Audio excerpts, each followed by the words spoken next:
Big Sills, National Football Show. Welcome aboard. Hope all are having a great day. We really appreciate it. Thank you so much. Thank you for what you guys have done for our show and how you guys have added so much to it and making it one of the fastest growing shows in all of YouTube. I mean it, man. We really absolutely love it. And we appreciate you guys coming aboard with us each and every single day. That game last night, that national championship game, I was just telling Xander, it was like Alabama versus Citadel. See, they're trying to make it TV friendly, which means other parts of the country outside of the Southeast. You understand the SEC is now the premier league of college football. The fourth team in the Southeastern Conference, LSU, would have waxed every other team in that Final Four except for Georgia. Unbelievable job that Kirby Smart has done. He's taken the baton from Nick Saban, and now in the micro, Georgia's the best college football program in the country. The macro, still over a decade, it's still Alabama. Those teams are still going to battle it out for the national championship. And I'll make this point to you. Let me say this to you. What do you think is tougher to win? Xander, what do you guys think is tougher to win, the Southeastern Conference or the national championship today? What do you think is tougher to win? What do you think is tougher to – shit, I think winning the Western Division in the SEC is tougher to win than the national title. Winning the Southeastern Conference championship is a tougher road to be the champion in that league than to be the national title. Because remember something, you have to play for the national championship in front of like a committee. When you're playing for the SEC, it's all on the field. That's why the Southeastern Conference is the toughest conference in the country. Who would have ever thought that it's third on the list? Winning the SEC is number one. Winning the West in the Southeastern Conference is number one. Then the national title. TCU didn't belong in that game. TCU didn't belong in the Final Four. It should have been, and the only reason I give Michigan the pass is because at least they won their conference. It should have been Michigan, Tennessee, Alabama, and it should have been Georgia. It would have been more entertaining.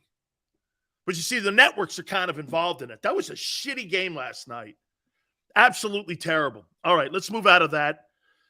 Again, it's going to be a broken record for the next 5 years. Alabama, Georgia, Ohio State, Clemson. Same cast of characters. All right. NFL playoffs. This has to be one of the best. This has to be one of the best times. How many times have we seen the Super Bowl? Not really a great game. They've been pretty good as of late. But in years past, sometimes the Super Bowl's not the better game, right? The wild card games, the divisional games, and the conference championship. When you get down to the Final Four, those are traditionally really great. I like the divisional games because I think you get the absolute best football teams that are playing this year and the best talented teams in that stretch and in that bracket when you get to the divisional round. Then when you get to the conference title games, those are also exceptional. This is a great time of the year because you know why? You're not going to see shitty football. You're not going to be talking about, well, Sills, they're playing against lesser quarterbacks. You're not going to be doing any of that. You're playing against the best people that are in the league this year, and that's all you can ask for. And the Eagles, again, as critical as we were yesterday, the Eagles got the most important thing. You know what that is? The bye and rest. The bye and rest, especially for Jalen Hurts. Hopefully for Lane Johnson. Those two guys, in my opinion, are the linchpins for this Eagle team to win the Super Bowl. If you don't have either of those guys, you're not winning it. You can't win the Super Bowl without either of those guys. You have to have both of them. In my opinion, even a 75% Lane, you have to have Lane Johnson. Do we agree with that? If Lane or Jalen are not healthy in the playoffs, your chances are very limited even with home field advantage of winning the Super Bowl. Okay? You have to have both those guys. We're going to talk about that. And I want to show you something because I'm hearing a lot of people talking to me. We got a ton of stuff today. A ton of stuff. How many people think that your defense is playing good football going into the postseason? Just, again, it's a question. How many people think you're playing good football right now going into the playoffs when it comes to your defense? How many people? Jameson says me. I think we're playing good. Unfortunately, a 70% lane is better than absolutely. Most sacks in team history. Hey, Big Sills, who's going to be the sacrificial lamb coming to Philly in 2 weeks? We're going to hit on that as well. Bruce says, I don't. They are not forcing the turnovers like they did earlier. Steven, I get it, right? Playing weak defenses. Jay Malios's. This is since week 11. Okay? This is since week 11. And Matt Ryan. These are the quarterbacks with completion percentages against Jonathan Gannon's defense, who I'm hearing is now interviewing sometime this week for the Texans job. Matt Ryan, 71.9% completion percentage. Aaron Rodgers, 68.8% completion percentage. This is since week 11. Daniel Jones, 66.7% completion percentage. Dak, 77.1% completion percentage. Andy Dalton, 81.8% completion percentage. And some dude named Webb, who hadn't thrown a football in 7 years in the NFL, completed 60% of his passes. You guys think they're playing good defense? Again, Matt Ryan, 72% completion percentage. I'll round it up. Aaron Rodgers, 69%. Daniel Jones, 67%. Dak, 77%. Andy Dalton, 82%. And Webb, 60%. And he was the third team quarterback on the team. That's not very good. That's not very good. Your pass defense, for whatever reason, Jonathan Gannon is back to playing the bend but don't break. And you know what you do? You look at his numbers and you go, Sills, he's top 10. And in some aspects, he's top 5 in every category. God dang it, man. How can you have a good defense when the quarterbacks that come into playing your team in the Lincoln Financial have career days against it? It just doesn't make sense. When I see, this is a trend. This is a trend on how quarterbacks play against Gannon. Which means this, if you don't get to the quarterback, you're going to be in for a long day versus a quarterback who knows how to throw the ball around the yard. Thank God there's not a lot of great quarterbacks in the NFC playoffs this year. I just don't get it. You got the two best duo cornerbacks in the league, and yet you refuse to play press. I was listening to Sal Palantonio on today with the Sports Take guys. He goes, Gannon's got to bring more pressure. Who in their right mind thinks Gannon's going to bring pressure? I listen to Sal, and I'm like, Sal, just another national guy. He knows better than that. That guy's not going to bring that. I'll tell you this. I was pretty shocked to hear Sal go like this. I'm not very convinced on the coaching staff with the Eagles. So that's not just me saying it, folks. That's also Barrett kind of saying it. And also, now you've got Palantonio saying it. Mike Missinelli's going to come on with us, by the way, in hour number 2 at 4:30. Okay, and we're going to talk to Mike about this. I mean, just doesn't make sense. Some of the things they do schematically, defensively, just Dude, I get the numbers. But when they don't, hey, the only thing they're doing well right now on defense, in my opinion, is getting the quarterback on the ground. Almost broke the all-time record, which is a tremendous achievement. I mean, think about that. You have the all-time sacks in Philadelphia Eagle history for a defense. That's Reggie's group. That's pretty impressive. Okay? That's pretty impressive. Players really had a great year. Really a great year. Okay. I want to go over to Howie Roseman here. I want to get to the topics here.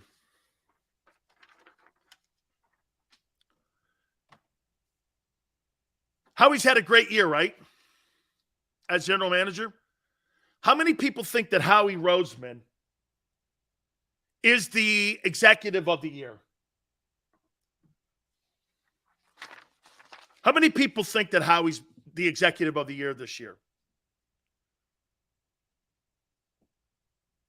How many do you think he's going to win? By the way, I probably think he's going to. Jameson goes by far. Howie's the executive of the year. Okay? I'll put $1 on that. All right. Thumbs up? Okay.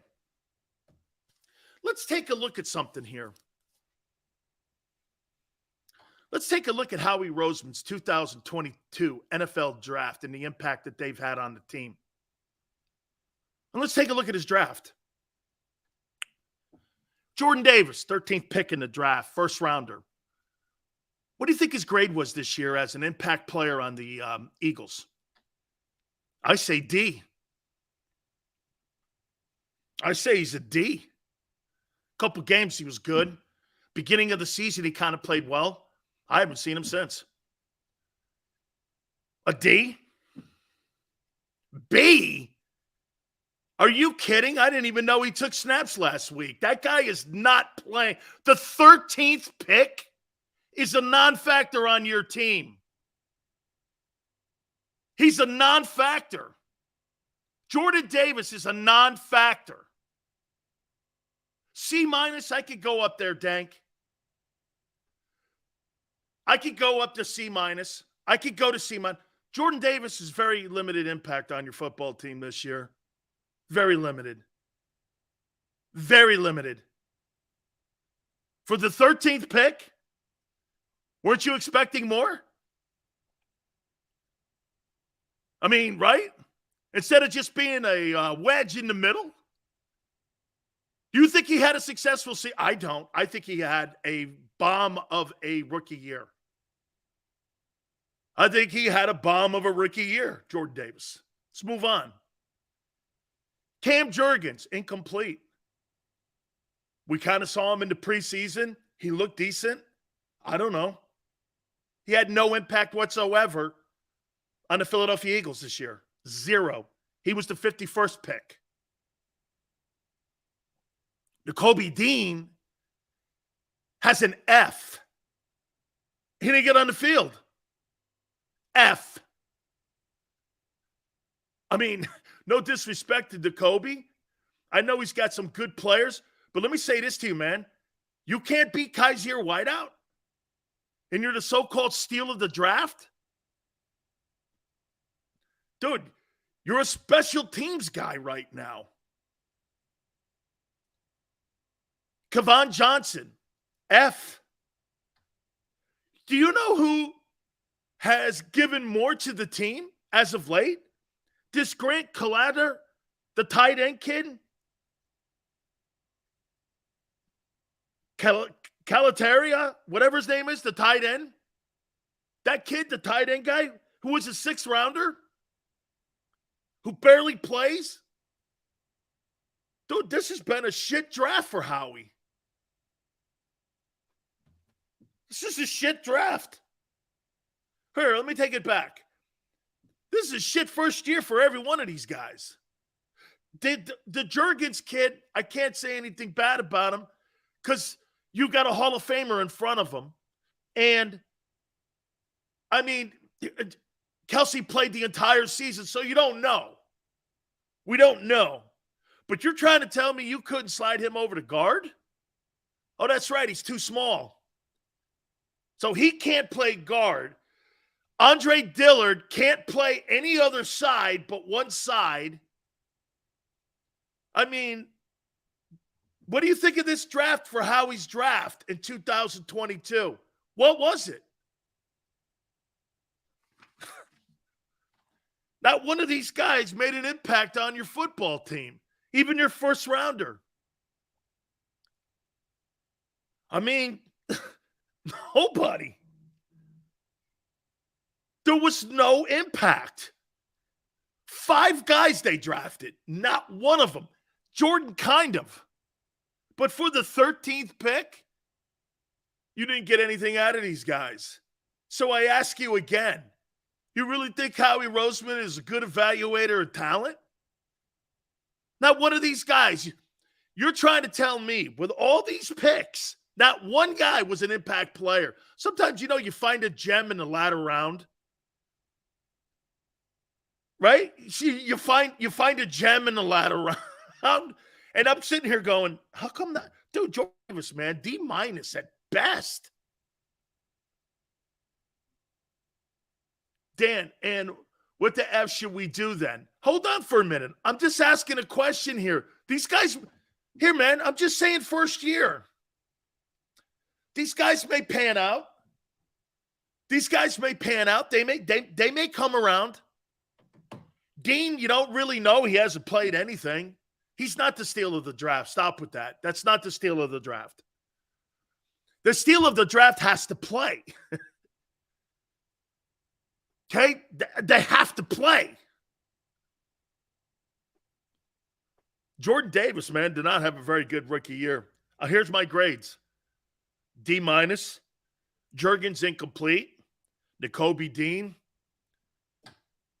D-. The other guys, D's.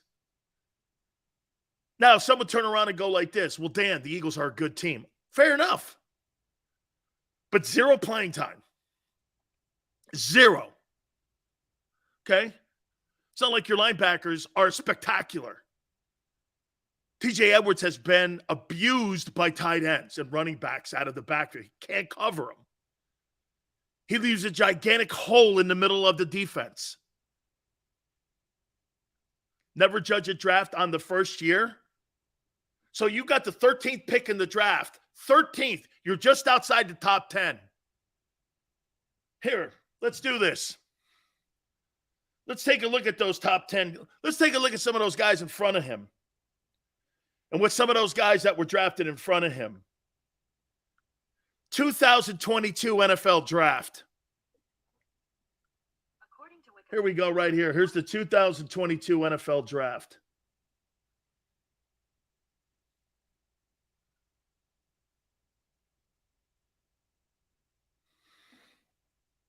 Let's see here. This goes up. Trayvon Walker is killing it in Jacksonville. Aiden Hutchinson's the Rookie of the Year. Runner-up to Sauce Gardner.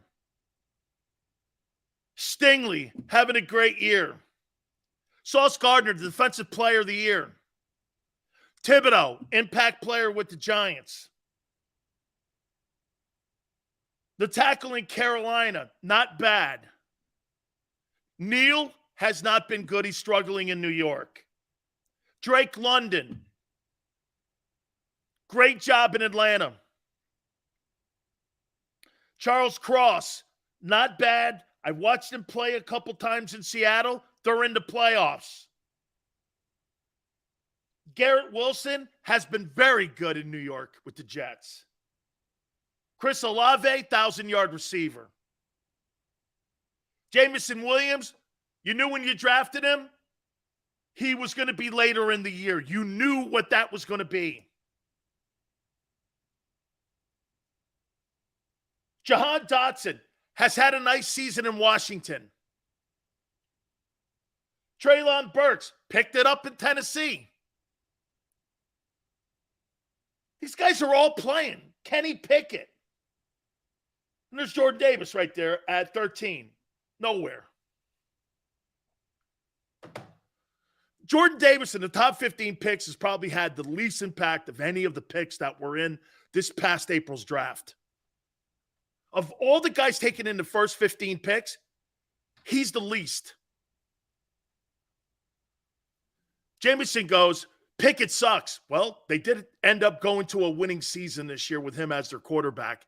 And quarterback versus DT, a little tougher to play. Okay? Man. It's not a very good. Hey, jury's out next year on these guys. Jury's out.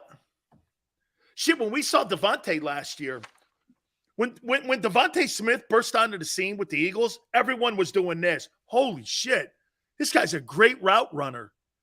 This kid can play. He's good. It was immediate you saw that. You knew you had a player, right? Now, albeit you were light at the position. You didn't have a star wideout last year because, oh, that's right, I forgot. Because Howie had drafted Jalen Reagor. And he couldn't get that right. So if you're going to talk draft, you have to include getting. AJ is not a draft pick. He is not a draft pick. He's a veteran receiver that played 3 years in Tennessee. I'm talking about talent evaluation by your so-called guru GM. Dude, that guy is spotty at best. And here we go again with a draft that, watch this. Give me this. We come out of the first year of the Eagle draft with these players right here, these 6 or 5 players. And we all do this. Well, we're going to have to wait till next year. And let me tell you why this is important. You got decisions to make at defensive tackle of what you're going to do. Is Jordan Davis the heir apparent to Fletcher Cox? I don't know. You feel comfortable passing the baton. Hey, if I'm Javon Hargrave, the inability of Jordan Davis to grab hold of a position and to let the Eagles know he's the future, it accentuates him coming back and also the contract talks to give him what he wants. Howie wanted to be able to go like this with Jordan Davis and use that guy versus Javon Hargrave in negotiations. Hey, you don't want to sign for a hometown deal? I got Jordan Davis in the background. You can't say that now. You don't know if this guy is going to come in shape. You don't know if this guy's a player yet. This is about positioning and also building the team for next year. Jordan Davis made it easy for Howie to have to do this. We're going to have to bring Javon Hargrave back because I don't know if Jordan Davis is the dude. And by the way, just being a run stopper with the 13th pick is not good enough. You could have got him in the latter part of the round. The 13th pick? Shit, man, that's a premium high first-round pick. And just to be Vince Wilfork, I don't know. I don't know. Every single one of these draft picks,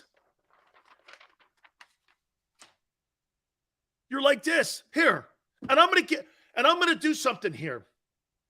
Watch this. I'm going to give them the benefit. I'm going to give them the benefit. Let's see what happens next year. You can write their rookie years off. Not very good. Okay? Not very good.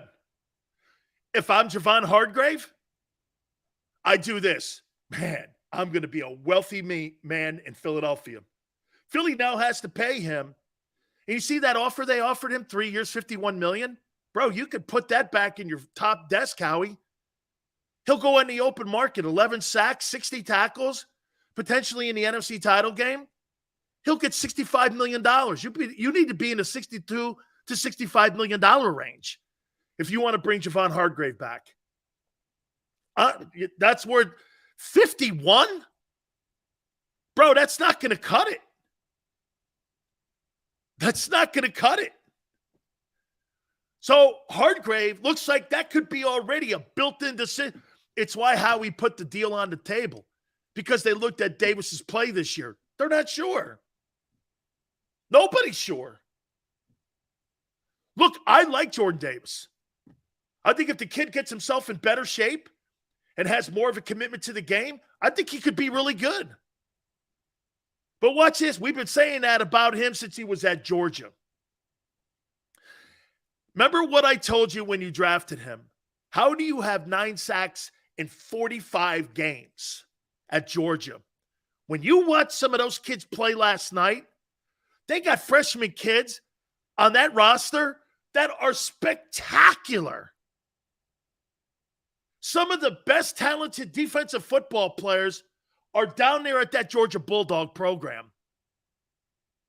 Okay? I mean, they're spectacular. That's some of the best talent I've seen in a long time. Dude, this kid's got to play. And he's got to show us that he can play. How he's drafting, once again, has a class where you went like this. I don't know. Again, looks like another dud class. Now, kid, I want to be fair. The Juergens kid, that's not fair, and I'm not going to tag him as anything other than incomplete. We don't know. I saw him in the preseason. He looked pretty good. He looked pretty good. He looks like he's going to be a pretty good heir apparent to Jason Kelce. Absolutely. I think he's going to be a good player. But we have to wait and see him get out on the field. We got to wait and see if he's durable like Jason is and all that. So we got to wait and see. Just because Howie Roseman has all these draft picks, that don't mean Howie Roseman's going to do well in the draft. He's suspect at best on picking draft picks. It's been pretty decent as of late. Can I tell you why? Well, over the last 4 years, you've had Joe Douglas in the front office. You've had Andrew Berry in the front office. You had the guy Wall, who's up at Pittsburgh now, in the front office. There's been pretty talented guys in there, helping Howie with pro and college personnel. That's a big deal. And that comes with success that you're having with your own team. So kudos to him on that. There's no question, the front office, I mean, these guys are everywhere now. Assistant general managers, they're running their own sheds now. Howie's done a nice job there. He has. You evaluate the draft class 2 to 3 years out. That's the metric. True.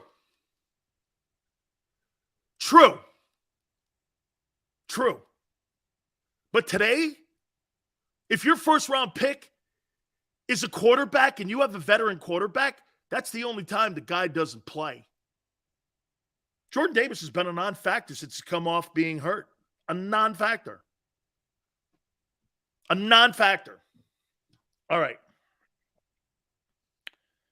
I want to go here now.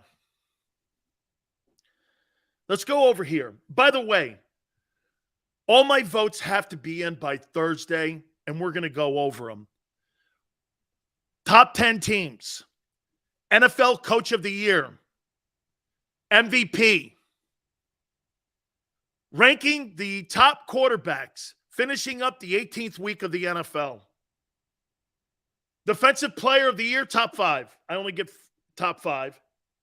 The playoff schedule, and also the top 10 draft order with projected picks. Actually, we're going to start throwing that out every week where we see where a guy potentially could land either with Philly and the Bears.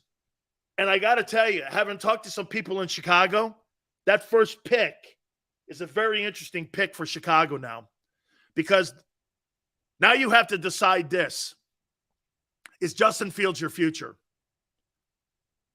Is Justin Fields your future? Or do you package him up, trade him, and draft Bryce Young? Bryce Young, I feel I could go further with because he's a better passer. Dual threat does me no good. Guy missed the final game and he's been banged up towards the end of the season. Will he figure out the passing game? I don't know. Who would you rather have as your future? Justin Fields or Bryce Young? Ask yourself that. Randy, Bryce Young's not too small. You can't hit these quarterbacks anymore. It's not like the old days. Plus, he's not a sprint out guy. He's not going to be a guy that's going to run down the field looking to create rushing yardage like Jalen Hurts. That's not who he is. He's a guy that throws from the pocket. Bryce Young is elite, TK. He's an elite passer. If you're Chicago, what do? Do you draft Bryce Young and trade Justin Fields? See who wants him? See what his market value is. You think you could get a first rounder for Justin Fields right now? I wouldn't give you one. He can't pass the ball. He's a great runner, Sills. I don't care about that. That's what makes Jalen special right now, because Jalen can throw it. He can't. And by the way, Jalen last year versus Justin Fields this year, Jalen improved, but he wasn't awful last year. He wasn't great, but he wasn't awful. Justin Fields is awful throwing the ball. Okay? Sill says, I'd take Fields all day over Hurts. Not me in a billion years. Justin Fields, look, if you're looking to build a 4x100 team, you take Justin Fields. If you're looking to build a football team, I'm not building it with that dude. Jameson asks us a very important question. Why do you think Ohio State quarterbacks struggle in the NFL so much? There's never been a star. In the history of the 160 years of quarterbacking in the National Football League, Ohio State's never had a star quarterback. Why is that?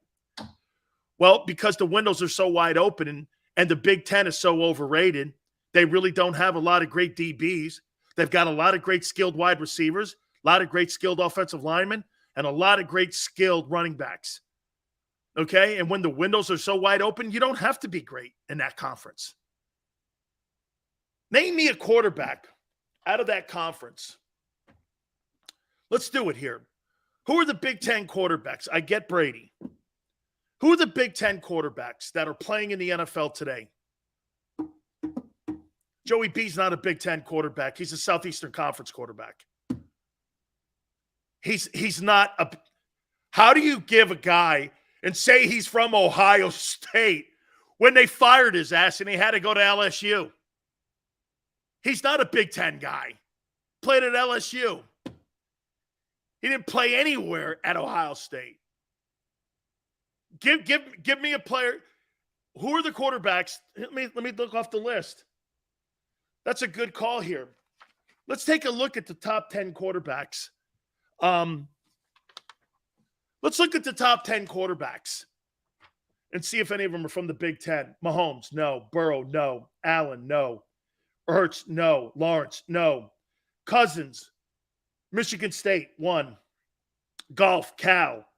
Herbert, Oregon. Geno Smith, West Virginia.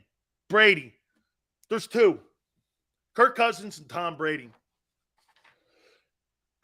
Kirk Cousins and Tom Brady out of the top 10 guys. Russell Wilson, sure, okay. Russell Wilson, this is throughout the league. Russell Wilson, Tom Brady, Kirk Cousins. Starting.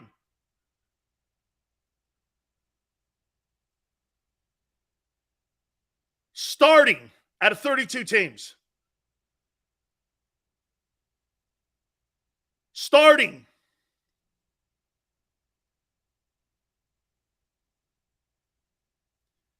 Russell Wilson did start his career. Get this, Arthur. The head coach at NC State told him that they were giving the job to Mike Glennon, so it's in his best interest to transfer. So he transferred to Wisconsin. I'm talking playing right now, dudes. 3 dudes starting in the Big Ten. That conference does not produce quarterbacks. The best school that has produced quarterbacks in the Big Ten is Purdue. That's all you need to know. Okay? Kenny Pickett's a Pitt kid. Okay? Joe Namath is a Bama guy. And I'm talking today. Today. That's why Ohio State struggles at quarterback, because that conference doesn't produce quarterbacks. The best quarterbacks in the country go out west and to the Southeastern Conference now. They never went to the SEC before. Okay? They all went west. Now they go to the SEC and they go. That's what's changed for the Pac-12. The Pac-12 no longer get the best players in the country, especially at that position. You know why? Because they're all going to the SEC. CJ Stroud is a bum. Good luck. You draft him. He is not special. That CJ Stroud kid is not special. Look at the guys in the game today. There's like 3 or 4 guys from the Big Ten. Not very good, and it's not a great track record. All right. Let's go here now. What will be a better matchup for the Eagles coming out of this weekend? By the way, you guys are not going to know who your opponent is until Monday night. That means your coaching staff is going to have to really put a great game plan together, and they're going to have to put game plans together for 3 teams: Giants, Cowboys, and Bucks. Now, they're afforded the ability because they've played the Cowboys and they've played the Giants. And they played the Bucks a year ago. They're pretty much going to do the same thing. So they'll be able to have familiarity with those 3 teams. But what makes for the best matchup for this team in its current shape? Potentially not having Lane or 75% Lane, a banged up quarterback. Who do you want to see in that divisional game at Lincoln Financial? I'll tell you who I want to see. Okay? I'll tell you who I want to see. Okay? I'll tell you who I want to see, and I'll tell you why. Okay? Seals, if you're Howie, would you move off of Jalen? No. Absolutely not. You built this team around him. This is what you are. Like in Baltimore. You're not going to don't be the Houston Texans. Stick to what you're doing. Have some continuity. Okay? Have some consistency. You can't just move off of Jalen like that. Seattle, Cowboys, Hawks, Giants. Here's why I want the Eagles to play the Bucks. You don't have momentum right now going into the playoffs. You have a really good record, but you don't have momentum. There's people that are doubting you now. There's people that think you're a one-and-done team. Personally, I think the team's wobbling too. I don't think you played well the last month. You're not playing well the last month. But if you can beat Brady, look at what that will do to the psyche in the locker room. If you beat Brady and you knock Brady out, you're going to Super Bowl. That Niner game will be tough. But nobody knows what Brock Purdy's going to do in the postseason. And it's not fair for me to sit here and go, well, Jalen got crushed in the playoff game last year against Brady and the Buccaneers, and sit here and go, well, Brock Purdy's going to play great. That's not true. I don't know. I don't know what Brock Purdy's going to do. He has 0 playoff experience, and really he has 0 big game experience. I think you learn through adversity and getting pounded. And I think that Eagle team learned from that Buck ass kicking last year on what to expect when you go into a game, especially when you're playing against a guy like that. To me, I want to beat Brady. Do I think the Eagles can beat Brady? I do. I do. Now, some of you would go like this, well, give me the least resistance to get to the Super Bowl. That's okay too. I get it. I don't have a problem with that philosophy. But for me, I think this team needs to get energized again. Am I wrong when I say that? I think this team needs to get energized. I don't think it's energized. And I think it's because of the injuries. Not because they're not professionally ready to play. I'm not saying that. I think this football team needs to get energized again. Get that mojo. Get the mojo back. Just get the mojo back you had. Dude, September. I'll tell you what, your crowning achievement was that Minnesota game. You took that Viking team apart. Coaching, special teams, offense, defense.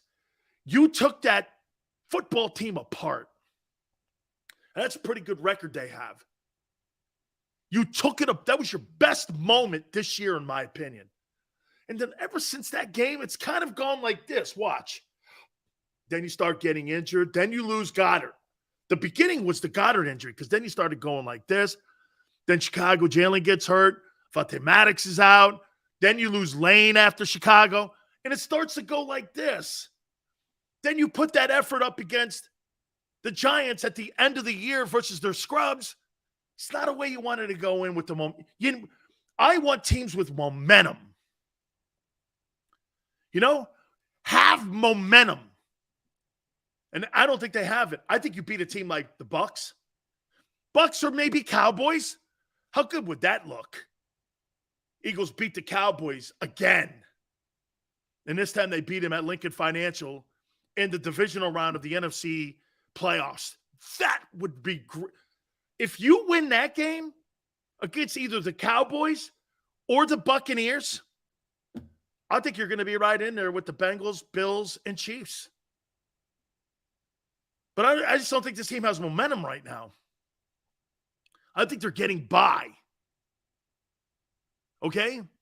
Mask goes, we smacked the Giants. Yeah. That means nothing. Because I turn around and go, you smacked Washington worse, and they beat you. The Giants are playing with momentum. How about this? I think their third-team guys, I think they played with as much energy as they possibly can, and they could have on Sunday. If I'm the Giants, I came out of that game feeling pretty good about myself. If I'm the Eagles, I didn't feel pretty good coming out of that game, except I got home field. Okay? Except for home field. Real quick, before we get on to the other. So what are we saying here? Bucks, Cowboys? Would you want to see the Giants again? Hate seeing divisional opponents 3 times. You just never know. And plus, you're not the same football team. You're not as healthy as you were when you beat the Giants the first time. You're clearly not. And if the Giants would have played some of their starters, they'd have beat you Sunday. The Giants would have beat you Sunday. If they played their starters, they'd have beat you. You couldn't close out a scrub team, and you had to play all 60 minutes. You'd have lost to the Giants if they played Tyrod Taylor. I said that yesterday. It's going to be interesting to see how they play, having all this time off too. I can't wait. Do I think that this helps? Absolutely. The rest helps them. Help me out on something here. I started thinking about this. Why is it so important for the Philadelphia Eagles to have to show their hand as much as they do organizationally, player health-wise? They telegraph everything on what they're going to do. Jalen's injury of a couple weeks ago, Lane Johnson why did you tell him? You didn't have to go into detail. All you had to say is that he's not practicing. We're waiting to see if he can play. He'll be a decision each week. You don't have to go into doing this. So get this. They now telegraph that Jalen Hurts played injured. I am going to do everything in my power if I'm the defensive coordinator to hit Jalen Hurts every single time that I possibly can in a playoff game. And you know what? I'm going after him. Why would you telegraph that he played injured? You didn't have to offer that up. You didn't have to offer up, hey, as soon as the season's over, a couple of years ago, Howie Roseman goes, we have an open competition at quarterback now. That's why you got a contingent first-round pick for Wentz with Indianapolis instead of getting it without any strings attached to it. Why is it so important? I'll tell you one thing they do professionally. They lie to the local media in Philadelphia on a daily basis. They don't tell them the truth. You see, they're more worried about their national perception than they are their local perception. They don't care about you. They'll lie to the media in that town. And they do. They lied all year. They don't tell you the truth. Jalen Hurts opens up about being hurt, and Nick says it too to the national guys. Shit, the national guys broke a story. They were the ones saying that Jalen was more injured than thought. Jalen said it himself. And Sirianni also said, see, the Eagle NovaCare folks are more concerned about the national perception than the local perception because they look at you, go like this, you love us no matter what. And so they can lie to you and control you through a narrative. It has been really an eye-opener. But then again, this is not uncommon for NFL teams or sports teams to control the market and the media in the market. They weren't under the privy that Jalen was hurt. They were being told he was okay. They were being told that, hey, you know what, this is a game kind of decision. You know, it's just for precaution.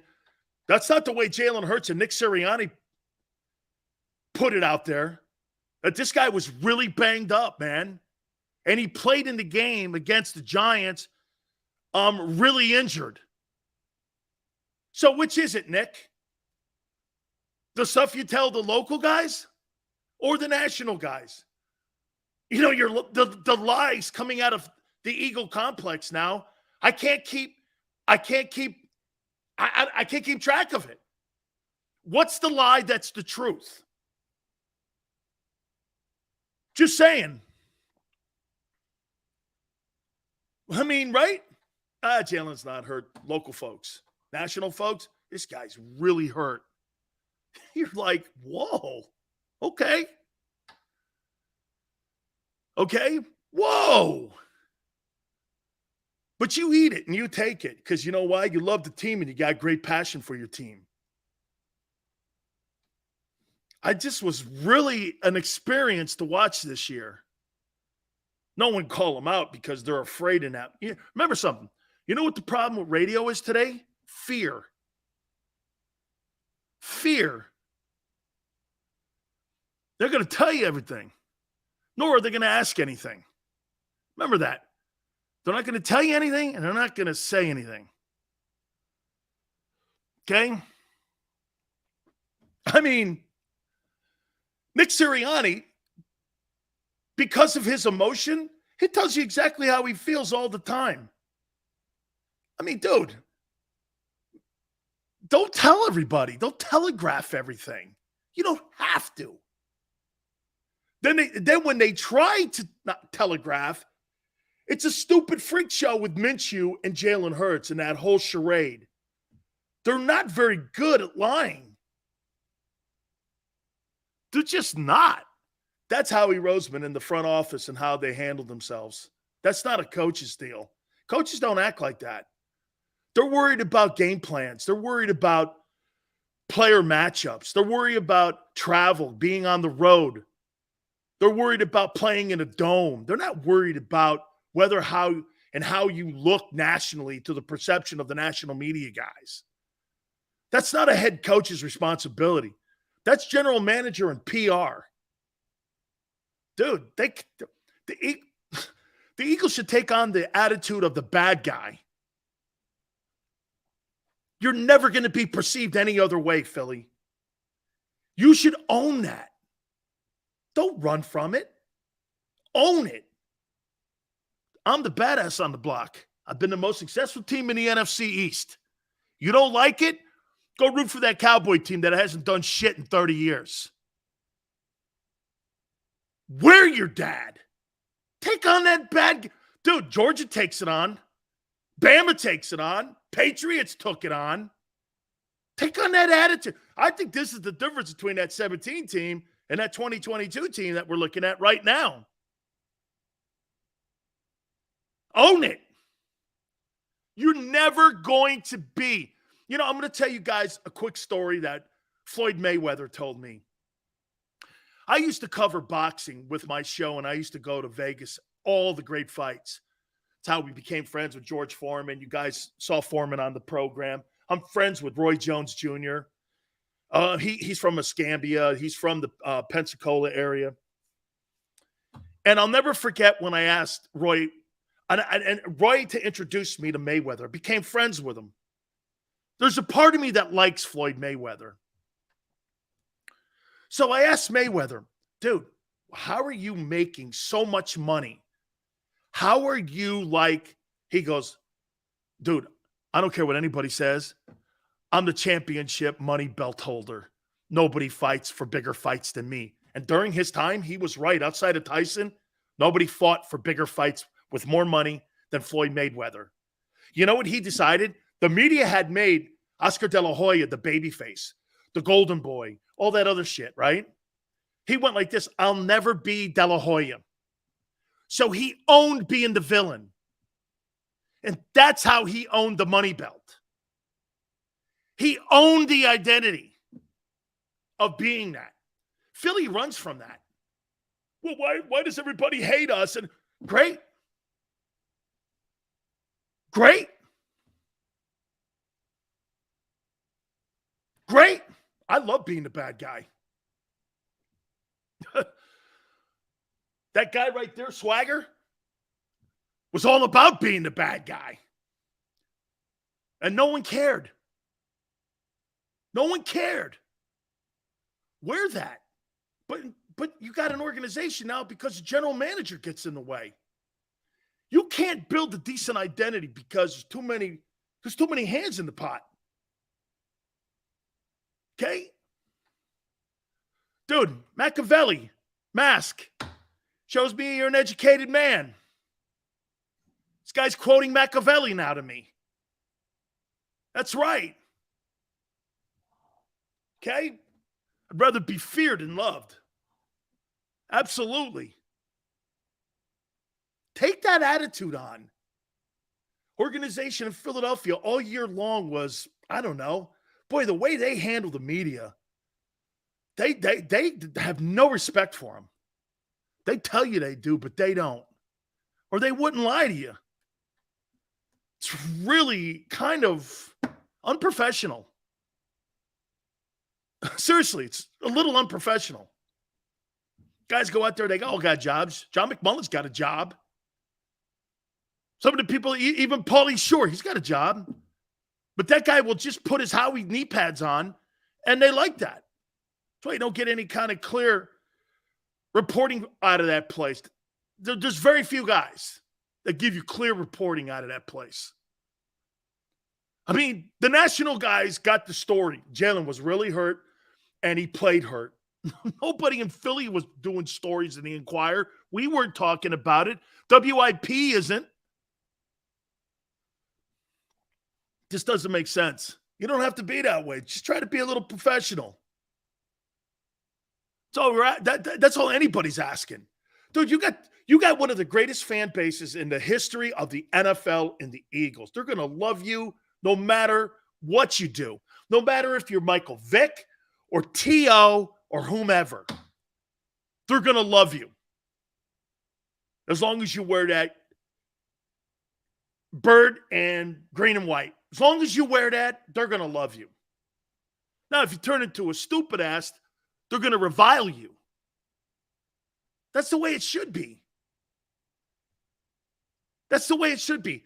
The fan base in Philly built this team and the perception, not the NovaCare Center, because they don't know what they're doing. You built it. The Eagle fans, the Bills fans built that identity. It's the truth. They didn't lie to so they lied to the national media. Okay. Hey, good for you, man. You keep sticking up for your boys. The local guys were saying he was just rusty.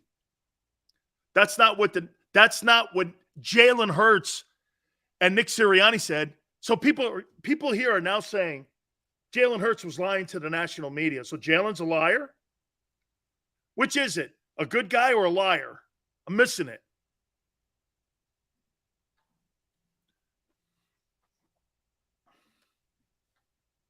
Which is it? Is he a liar?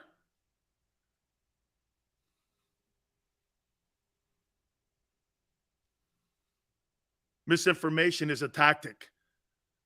Oh, I see. So you went out and told Lane was injured, and you thought that was good at the beginning of the week when you didn't have to report it until Thursday. Okay. Dude, then you don't understand how the IR report works. You don't have to. Cotto goes, Jalen is no liar. And I agree with you. I don't think he is either. I don't think he is. I don't. By the way, top 10 NFL teams. We're going to do some of this at the top of the hour. NFL Coach of the Year. NFL QB rankings. I got to have my vote in by Thursday, too, for MVP, Coach of the Year, Defensive Player of the Year. Mike Missinelli also is going to join us from our fabulous postgame show at 4:30 Eastern Time. Yeah, man. Let me go here, too, now that we're hearing all these new potential jobs that maybe Steichen and Gannon are going to interview for. Will Gannon or Steichen be back in 2023? Not one of these guys are getting a job.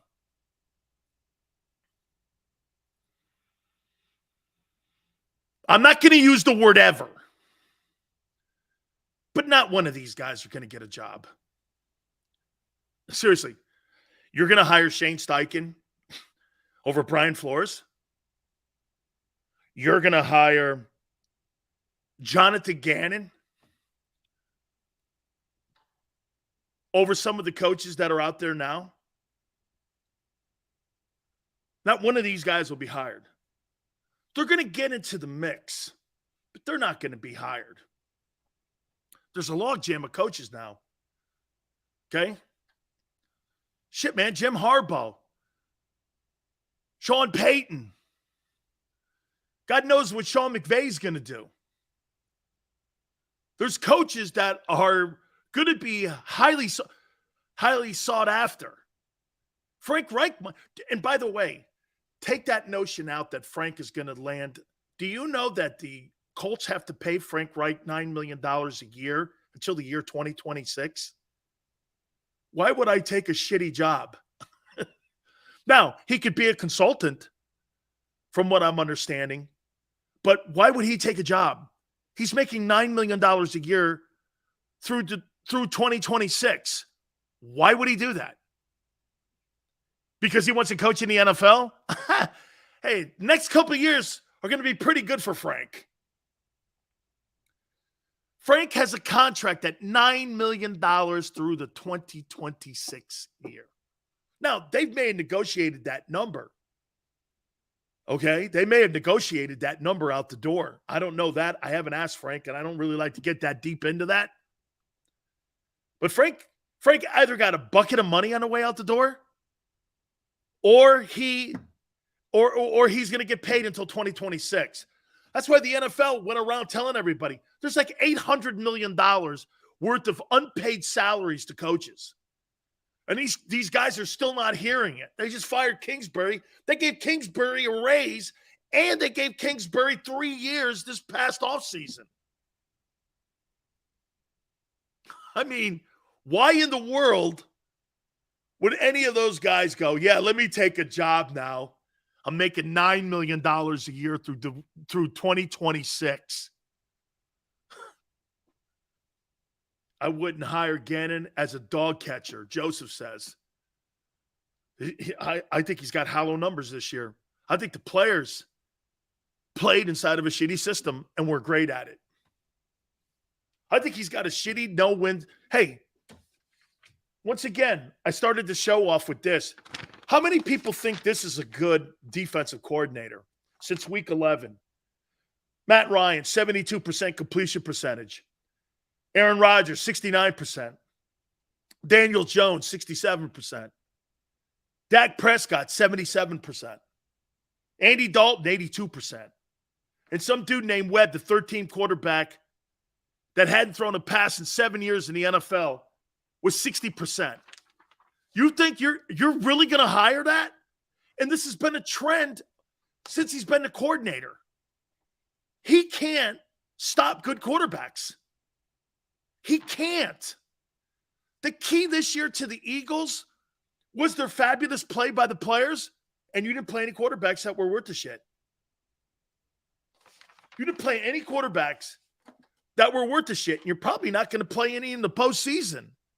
And if you do, Gannon's done. What quarterback has Gannon stopped? Cousins. He didn't stop Jared Goff. Jared Goff threw for 335 yards in that ball game. Shit, he did. What quarterback has Jonathan Gannon stopped? Come on, man. This is just since week 11.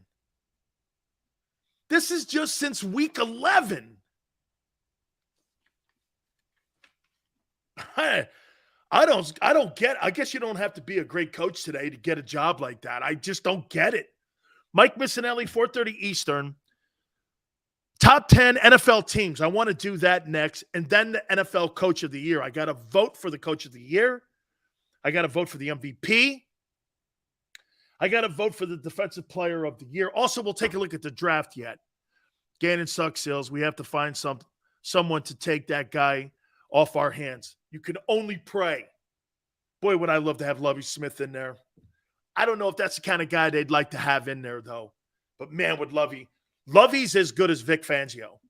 He's a hell of a coordinator, and I think he would save Nakobe Dean because they would implement kind of what they're doing now with that Tampa, too. Hit the like button, hour two. Keep it here on the National Football Show. When it comes to the fight against insurance companies, large corporations, and the healthcare industry, injured victims are always the underdog. But that doesn't worry us.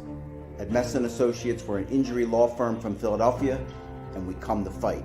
Our clients know that they've got representation with a chip on its shoulder, and it's the same chip that makes Philly the toughest city in the country. Call 215-568-3500 or visit us online at messalaw.com. Messa & Associates, the toughest injury firm in Philadelphia. Go for the beers, go for the cheers, go for the hit and the hits, go for the scene, go for the screens, go for the gallery, go for the win, go to Ocean.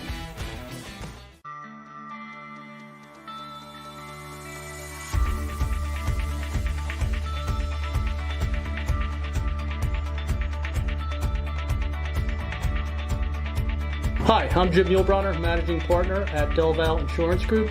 Give us a call. We're a local, knowledgeable agency, not an 800 number. Go Birds!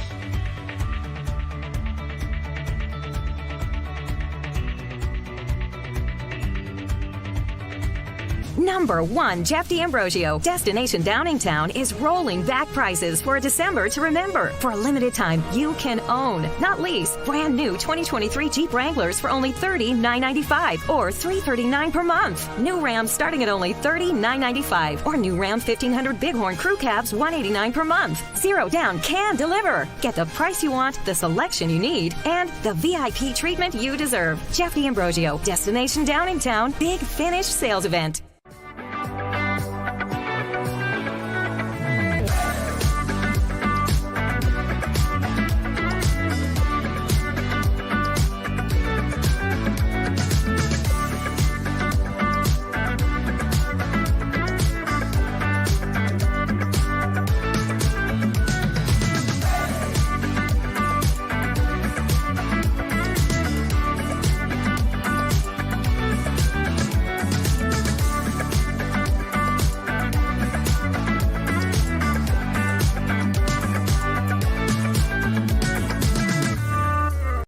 all know that taxes are just part of life. It's true during our working years, but also in retirement. But what you might not know is up to 85% of your Social Security benefits might be taxed. Our team at Thrive Financial has helped retire thousands of people across the Delaware Valley by asking questions they never knew they needed to ask, including how their Social Security benefits might be taxed. It's time to be proactive on taxes. Get your Thrive Retirement Tax Playbook today.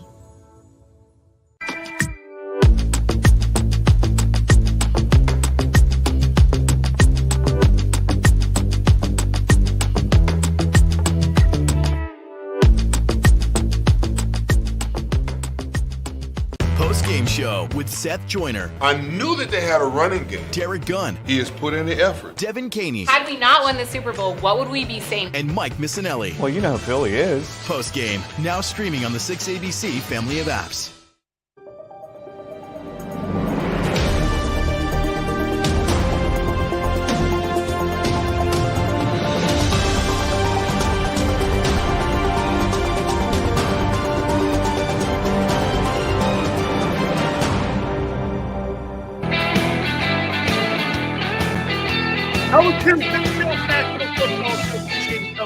Bottom of the hour, we'll have Mike Missinelli from our post-game show here on JAKIB Sports. We'll talk birds with him, get his thoughts. As they go into the playoffs, does he think they have momentum? Do they not have momentum? By the way, real quick before we continue here, I just want to throw this out one more time. Man, Mike Tomlin, anybody who doesn't think that Mike Tomlin is the best coach or one of the top 5 coaches in the NFL needs to have their head examined. That guy is such a great football coach. Of all the guys in the league right now that I'd want to play for, Mike Tomlin would be the guy that I'd want to play for. Man, I absolutely love the guy. I think the job he did this year might be his best coaching job because of all the turnover, going from a franchise quarterback, they still had a winning season. Tomlin's just clearly one of the best coaches.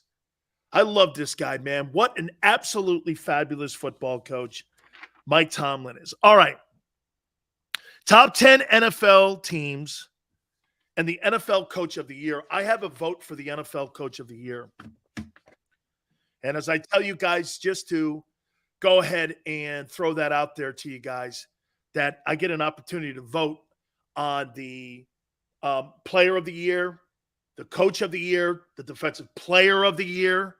I get to do all that because NFL honors at the end of the year, they allow the alumni guys to vote on that. We get an opportunity to do all that stuff, and we get a chance to vote.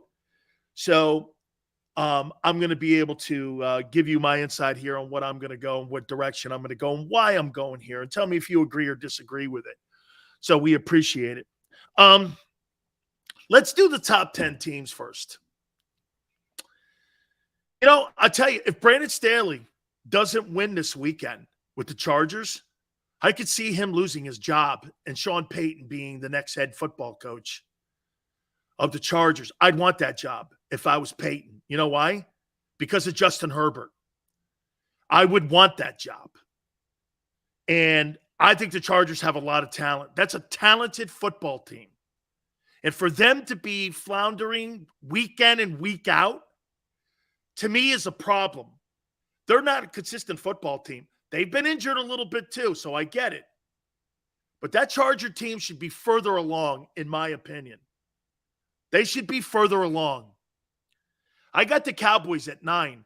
You know, I sit here and tell you guys, well, I don't think the Eagles are really playing with great momentum right now. If the Eagles aren't playing with great momentum, what are the Cowboys playing with? The Cowboys traditionally do this. There's so much hype around them. And there's so much publicity around them, I think they lose sight of their job. That's to win games in the postseason. The Dallas Cowboys and Jerry Jones are not gauged on winning 12 games or 13 games during the regular season. It's what they do in the postseason. You know why? Because Jimmy Johnson set the barometer, and he set what the standard is. It's Super Bowl or not. You can't be America's team and have 3 wins in 30 years. You can't. But Jones has mastered that. I mean, it's more important to be a television star in Dallas than it is to be a football player. I think these guys lose sight of that. Dude, these guys are – look at Micah Parsons. Micah Parsons is not the defensive player of the year. He's been Casper the Ghost the last month. He's been a Hassan Reddick has outplayed him. For the last 3 months, he's outplayed him. But they're the Cowboys. They will always get that push. They will always get that environment. I think the Cowboys are a one-and-done team. I don't give a shit who they play. I think the Lions are the 8th best team, and I know they're not going to the postseason. The job that Dan Campbell has done with that football team has been wonderful. I mean, think about this for a second. If you're Dan Campbell and the Lions, do you feel better than the Packers right now? Okay, about your future? What's the future of the Packers? I'll tell you what. Jared Goff has done one thing this year. He's made him pause on whether or not they're going to go get a quarterback. He's had a hell of a season. He's had a comeback year. He may, in the end up winning the Stafford deal. Now, I get what some of you guys are saying. You're right. They won a Super Bowl in Los Angeles, but LA's not going to be a factor for the next 3 years. They don't have a draft pick in the first round for the next 3 years. I got the Jags at 7. Boy, Doug Pederson has done a remarkable job going into the manure barn that Urban Meyer created and created a football team. This has Lombardi kind of stuff on it. And I'm going to tell you why. Do you know the majority of the players that Vince Lombardi won 5 titles in 9 years in Green Bay were there in 1958 when he took over in 1959? The same group that won 2 games in 58 would go on that iconic run, and almost all those Hall of Famers were on that 58 team. He motivated, my point is, he motivated great talented players who didn't know they were good into doing great things. That's the sign of a spectacular coach. Look at what he's done. He had to go in there and drywall all that shit. The Jags are a good football team. At the end, over 1,000 yards. He's a good-looking pass-catching running back. Really good stuff. The Vikings. Hey, so they get rid of Mike Zimmer, right? And they end up going out and they end up getting a coach in there who is, without a doubt, done a great job of coaching in there too. He's done a spectacular job on what he's done with that team. I mean, Kevin O'Connell has done a great job taking over from Mike Zimmer. Still, it's Cousins, though, and I get you. I got the Eagles at 5. Now, listen, don't freak out. The reason I have the Eagles at 5, I think any one of these 5 teams can win the Super Bowl. I don't think these other teams can. I think the Eagles, if they get healthy, of course they're going to shoot back up. Back up. You're not playing better ball than the Bills. You're not playing better ball than the Chiefs. You're not playing better ball than the Bengals. And you're clearly not playing better ball than the 49ers. You don't have momentum. And again, you get Lane back, you get Avonte back, Jalen's healthy, of course you're up there 1-2. But you can't lose the best player on your team and go, we're still the best. You're not.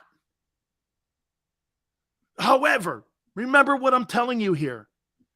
These 5 teams, if you told me, Sills, I'm going to put these 5 chips with these names of these teams in a hat, and if you pulled one of them out and you go, one of these teams is going to win a Super Bowl, I'd be okay with that.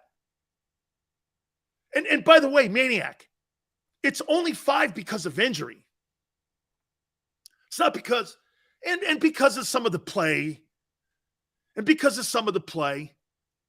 okay? Jameson goes 2017. To be fair, Sills, they didn't have momentum. Yeah, but they also didn't have expectations after they lost their quarterback. The expectations on this 2020 team have way more pressure on them than what the 17 team did. I mean, nobody thought the 17 team was going to go on a run and win a Super Bowl. The 2022 team is expected to. There's a difference from hunting it down than being hunted down. I mean, nobody had expectations at all with the 17 team. Nobody. I got the Bills at 4. I got the Chiefs at 3. I got the Bengals at 2. I think the Bengals would have beat the Bills if that game wasn't stopped. And I got the 49ers as the best team in the NFL right now. Right now. I don't know what Brock Purdy's going to do. I had trouble putting that there. I wanted to put the Bengals, but the 49ers are playing too good a football. The Brock Purdy factor is a factor. Okay? They are a factor. TK, I think the Bills are going to be a very tough out. They're playing with a higher calling right now and all of that. I agree with you. I think that when you talk about, a team with a purpose, not just to win playoff games, you're playing for DeMar Hamlin and all that, I think that is a factor. Also, my vote for Coach of the Year, here it is. Here's my top 10, and this is how I'm filling my ballot out. Andy Reid, 10th. I think the loss of Tyreek Hill and to see what Patrick Mahomes has been able to do and his ability to be able to play the way he's playing and the job that he's doing, I think it's spectacular in what he's done. Andy Reid has now got home field advantage again for the conference championship, AFC title. Absolutely a great job of coaching. It's very hard to give a guy like that the Coach of the Year award when you got Patrick Mahomes, though. But there's no coincidence that Andy Reid is doing the same stuff he did in Philadelphia and Kansas City. I'll tell you, I'll probably end up saying this. If you're talking the best coach in the NFL today, Andy Reid's probably the best coach in the league. That includes Belichick. Because he's doing it at multiple places. Bill failed in Cleveland. Bill didn't. Bill had a playoff game. They had a playoff game. But Bill didn't really succeed in Cleveland, Belichick. Andy's succeeding everywhere. And let's not forget, he was part of the evaluation process. And how about this, what Andy Reid did in Kansas City? Andy Reid made that transition from Alex Smith seamless. There was no animosity. There was nothing except what? Communication. Andy told Alex Smith and Patrick Mahomes exactly how that transition was going to go. It went down that way, and everybody was what? Honest with one another. That's all you can ask for is the honesty. And all of that, that's why that transition, Alex Smith played well in Kansas City, but Andy wanted more. Andy saw more in Patrick Mahomes. Let's not forget, Cliff Kingsbury couldn't win with him. He had him at Texas Tech. Cliff Kingsbury couldn't win with Mahomes. He's had Kyler Murray and he's had Patrick Mahomes, and he couldn't win with him. I don't know. You think that's a good coach? I have no idea how he got the Arizona Cardinal job. Okay, he got fired from the Texas Tech job. He became the offensive coordinator for like a week in USC. Then Steve Keim hired him. I'm like, wow. That was crazy. I got Pete Carroll at 9. Look at the job Carroll's done. Geno Smith threw for 4,200 yards and 30 touchdowns and led the NFL in completion percentage. And he won. And he's in the playoffs. Geno Smith and Pete Carroll are in the playoffs.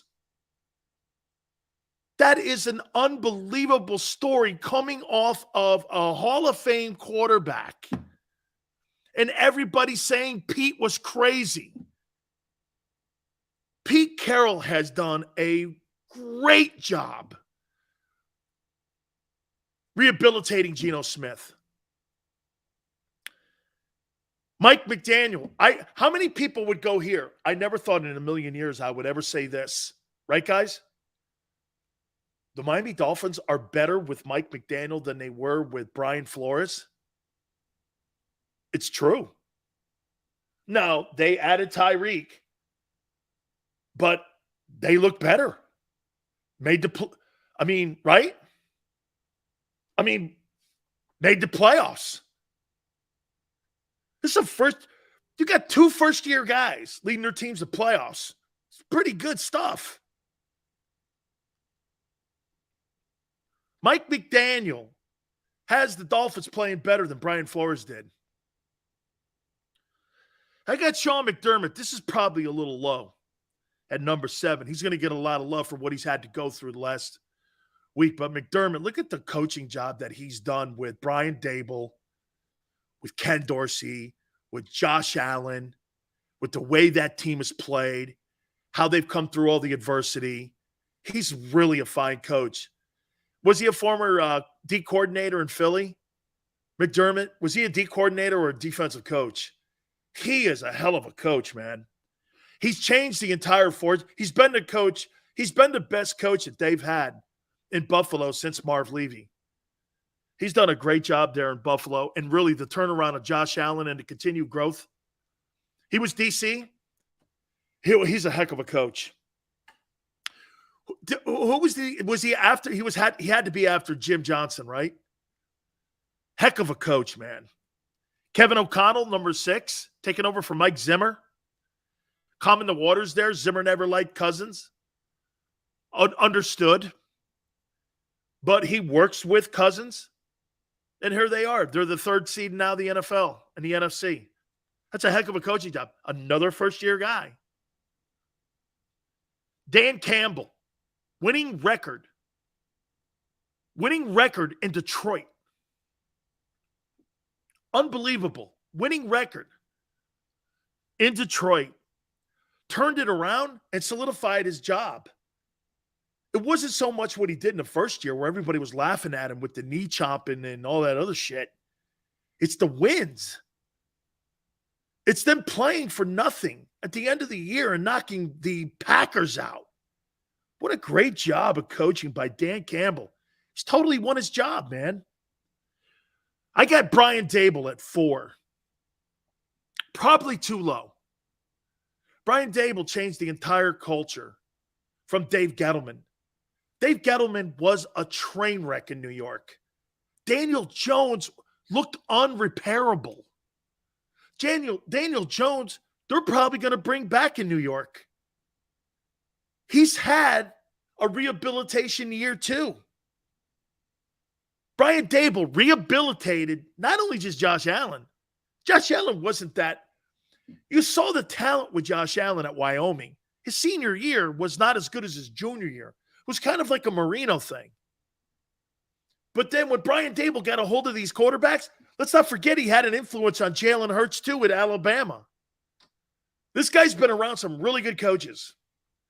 And Brian Daboll's a hell of a coach. That Giants team looks like they're going places and they're trending up. I got Sirianni 3. I think Nick has done a really nice job, but I don't think they've really done a nice job coaching this team the last month and a half. I don't think they adjusted well. I don't think that they have coached the person. Here's my problem with Nick Sirianni's coaching staff. Somebody gets hurt. Everything goes to shit. You can't adjust around. When Dallas Goedert got hurt, you lose in games. Here again with Nick's staff. In games, you lose Miles Sanders. He becomes like non-part of the game plan. Like you forget him. And if Jalen's not out there covering for bad play calls, when he takes off in the run game, it's chaos. It looks schoolyard. It looks chaotic. There's no guardrails. There's no system. I think this is one of the jobs that they've done a better job at with Josh Allen in the second half of the season and in the second half of games. That it's more scripted for him. There's more game plans for Allen, and I think they've done a better job of it. I just don't think they've done a really good job coordinating. I think Kyle Shanahan has done a hell of a job. Kyle Shanahan's on his third quarterback. Brock Purdy, Mr. Irrelevant, the last guy in the NFL draft, is now looking like Joe Montana, which is insane. Even Montana and Young have been impressed with his play. That says a lot about those two guys coming in and going, this guy Brock Purdy, man, where the hell did he parachute in from? It's almost Brady-ish. Remember something. As great as everyone always loves to give Belichick and everybody all the love for Tom Brady in the 6th round, they did pass on him 5 times too. So everyone, they always go like this. Well, hey, Belichick, he saw it. He missed 5 times. Okay, he missed, he passed on him 5 times. Anybody could have grabbed Tom Brady. You had 5 chances to get Brady, sometimes more. You had multiple picks in each round. You had a chance to get him, all 32 teams, and they passed on him 5 times. That's crazy. This guy, Brock Purdy, man, I think the reason that this guy is really showing that he can play, I think he's played a lot of football in his college career. And I think it shows. He's played at a big-time program. And I think the more reps you get, the more opportunities in the spotlight, I think you get a chance to show people that you can play if given the opportunity. How many stories have we seen like this, right? The Drew Breeses of the world, people thought he was too small, couldn't play. Same thing with Russell Wilson, 3rd-round draft choice. Same thing with Tom Brady and Montana. Montana and Brady are the winningest. Tom Brady, Joe Montana are the winningest quarterbacks in the history of the National Football League. And they weren't taken in the first 2 rounds. The 2 winningest Super Bowl era quarterbacks were not taken in the first 2 rounds. Talk about missing and not evaluating correctly. Those 2 dudes, Montana was a 3rd and Brady was a 6th. Doesn't always matter when you're drafted. It matters where you're drafted. Brady goes to Belichick. You think there's any coincidence to this? Brady goes to Belichick, a Hall of Fame coach, and Montana goes to Walsh, a Hall of Fame coach. There's no coincidence to that. You get to coaching, you're going to carry that team, and that player is going to carry you as well. Okay? Absolutely. So we got Kyle Shanahan at 2. I got Doug Pederson, number 1. Doug Pederson, in my opinion, is the NFL Coach of the Year, and he's getting my vote. And here's why. This guy was thrown out of Philly, had his team sabotaged by the GM at the end of the year. That fiasco at the end of the season was a joke. There was bickering between the general manager and the head coach. My opinion, Doug Pederson went down to that Urban Liar place, took the fire hose out, cleaned that shit barn out, won a division title. And I'll tell you one thing. I look at this current coaching staff and I say this. There's many times this last month I don't really think they've done that great a job of coaching. I watched that guy down in Jacksonville. That guy in Jacksonville not only cleaned up the mess that Urban Liar made, but that guy also cleaned up that entire barn. I'm going to make this proclamation to you about Doug Pederson and the Jacksonville Jaguars. Over the next 7 years, they're going to win 5 division titles. Trevor Lawrence is going to go to the Pro Bowl. There's nobody in that division. That is, who? Houston? Doug Pederson is going to win division title after division title in Jacksonville. And he would have won the divorce. He won the divorce. You got 2 coaches that were fired by that organization. Andy Reid and Doug Pederson, both in the playoffs. I'll tell you what, man.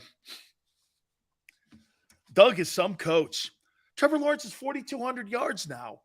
I mean, I thought the guy was broken. NTN's over 1,000 yards. Dude, way to go, Doug. Hell of a job. And let's not forget something. It's the Jags.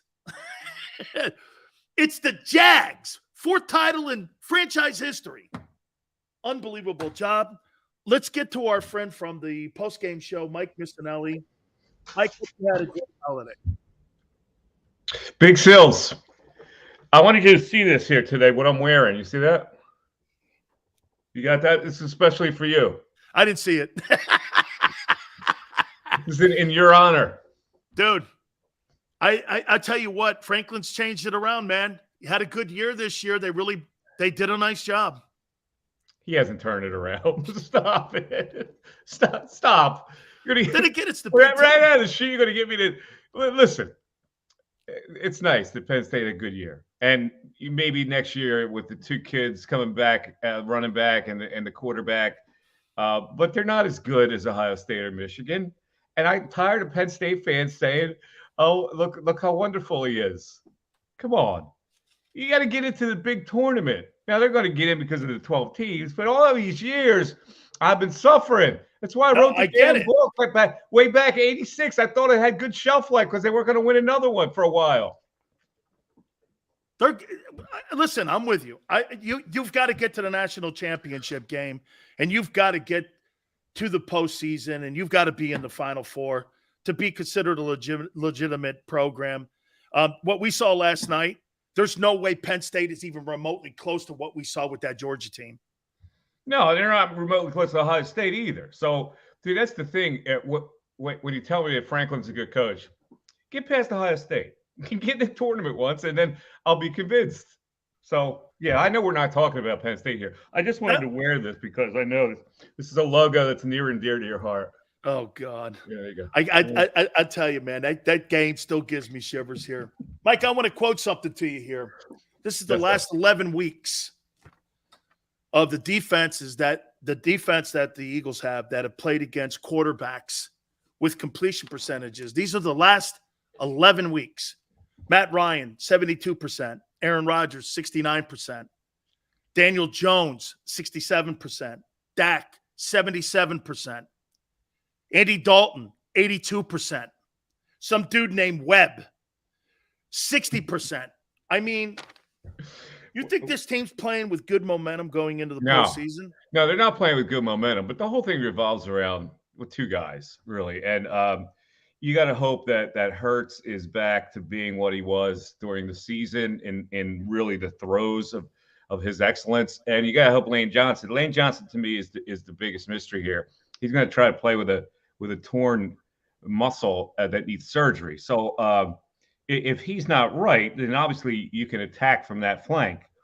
But it's listen, it's about Hurts. They haven't really.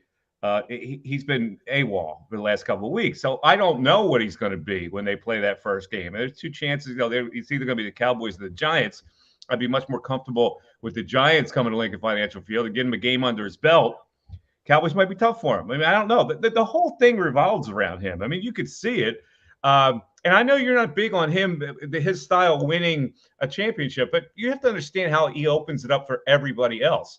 I think that old mindset that a quarterback like that can't win is unless you have the talent that surrounds him. Their offensive line's real good. A.J. Brown and Devontae Smith are fantastic. Sanders is having a great year because of Hurts, because he's always a +1. And you know that, like, they can't match up with him. The first guy that can match up with him when he decides to turn it up is the safety. And so he's got 20 yards of leeway. Mike, it's not so much that I don't think he can win. I don't think he'll be in games when it comes to seeding in the future. Like, here's what the mobile quarterback and the dual threat guy has done. And I'll give you examples. RG3 won the Rookie of the Year, and he was finished. Kyler Murray injured. You're not going to see him until next October. Lamar Jackson has missed games the last 3 years. When you rely on both ends of that guy to have to be healthy, Mike, he's going to miss significant games. Well, listen, he may, but let's talk about what they are now. All those quarterbacks you mentioned, absolutely correct. However, none of those quarterbacks had the surrounding cast. So this is like this is like a new planet here with him, and he has excelled in this system with all those guys around him. Because who do you play? I mean, really, they're so dynamic offensively, and with the threat of him turning it up on those zone reads, like they've got a great tight end who always gets open. The two wide receivers get open. The slant to A.J. Brown is unstoppable. And Sanders is averaging that kind of a yardage here. But here's the thing. He's banged up. He's got a knee situation. So that's also an important factor. So he's hurt. Yeah, he's hobbled a lot. And they tried to protect him last week a little bit. You know, it all comes down to whether Hurts can get back to 100%. And, the coach saying that he was hurting bad after that game worries me a little bit, because normally they don't say that. So the fact that he says that, he's got 2 weeks now to get ready with that offense that was humming with him, but there's no competition to find out about it. You're going to go in walkthroughs and practice with no competition. So you're taking a blind, kind of faith on he's going to be that guy come playoff time. Now, that said, they're better than any team they're going to face in that first game. And they benefit, well, see, I think San Francisco is the scariest team right now. So, and the one thing that benefits San Francisco is that they're going to play 2 games at home and get revved up, and they're unbeatable there. When they come to Lincoln Financial Field, they don't have to win 1 road game, and they would be coming in on great momentum. So that NFC title game scares me. Mike, do you think Shane Steichen is the right coach for Jalen Hurts? And I want to preface this by putting context behind my question here to you. Not to give it a loaded question, but man, I'll tell you what, some of the play calling the last month, I mean, like the Chicago game, I mean, I don't get where they get away from the running attack, and because Jalen's not in the game, they lose sight of it. If he's not there, here's their plan, Mike. It's a rescue plan. So if Jalen doesn't see the open guy, take off and run. Is that a game plan, Mike? I mean, really? I don't know if it's that simple that he'll just take off and run. I think he's done a great job of delivering the football when that happens. He's much better than he used to be. And I can't complain about the way this offense is run. To your point, I agree. There are times when I'm befuddled that they don't establish the run early. Now, if you look at the last game, they threw 9 straight passes on a day where they're trying to reacclimate him into the offense. Now, I don't know if that was because they wanted to get him to get some warm-up tosses, like they wanted to get him back throwing and get him back in sync, because that doesn't really make any sense. And there have been a couple times this year where they started that way, where they throw instead of establishing a run. But I also think last week was influenced by Miles Sanders not being 100%. And they got a lot of carries to Boston Scott and Gainwell. He only had 11 carries. So I think that was on their mind. I think getting Jalen Hurts back in a flow where he's throwing the ball was on their mind. And that game to me doesn't really tell you much, except whether he's going to be healthy for game 1.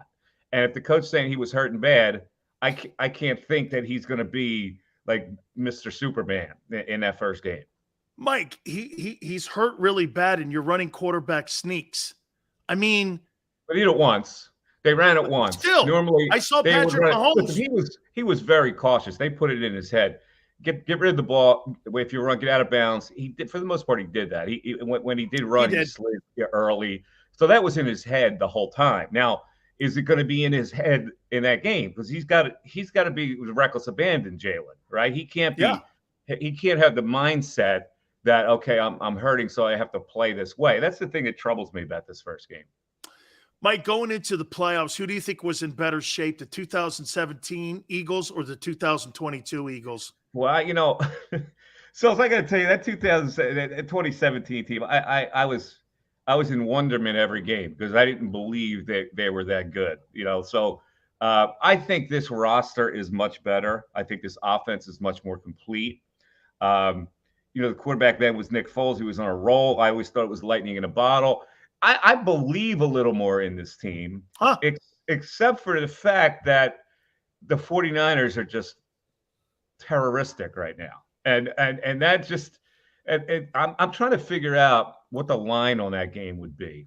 The Eagles would be a slight favorite in that game. I think so. I think they'd be 1.5 at home. Yeah, I'm thinking the same thing, point and a half. And, that game, the thing about Philadelphia fans going on right now is they're in in a big limbo. They don't really know what to think now because this season has gone from, oh my God, this team's clearly the best team in the NFC. And you're 14-3. Yeah. To now where they go, oh boy, is this going to be one of those deals where they've run out of gas and the quarterback is hurt and the offensive tackle is hurt and the running back is hurt and not going to be full strength?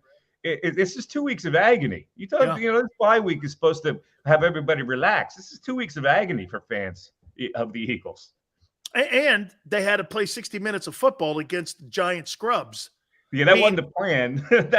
Seriously, you were hoping to get another week, weren't you? Where you had this thing wrapped up, where you had 2 weeks going into the playoffs. Instead, you really get the only the week. Hey, you mentioned something, Mike. Do you think the Eagles, they have to have Lane Johnson and Jalen Hurts at full tilt to win a Super Bowl, or can they win it without one of those guys? I don't think that they can, even at full strength, beat the Bills or the Chiefs, to be honest with you. I think both those teams. How about the Bengals? I think they could beat the Bengals if the Bengals get there. So that's the team I think they could beat. I don't think they could beat the other two teams. But I'm the thing.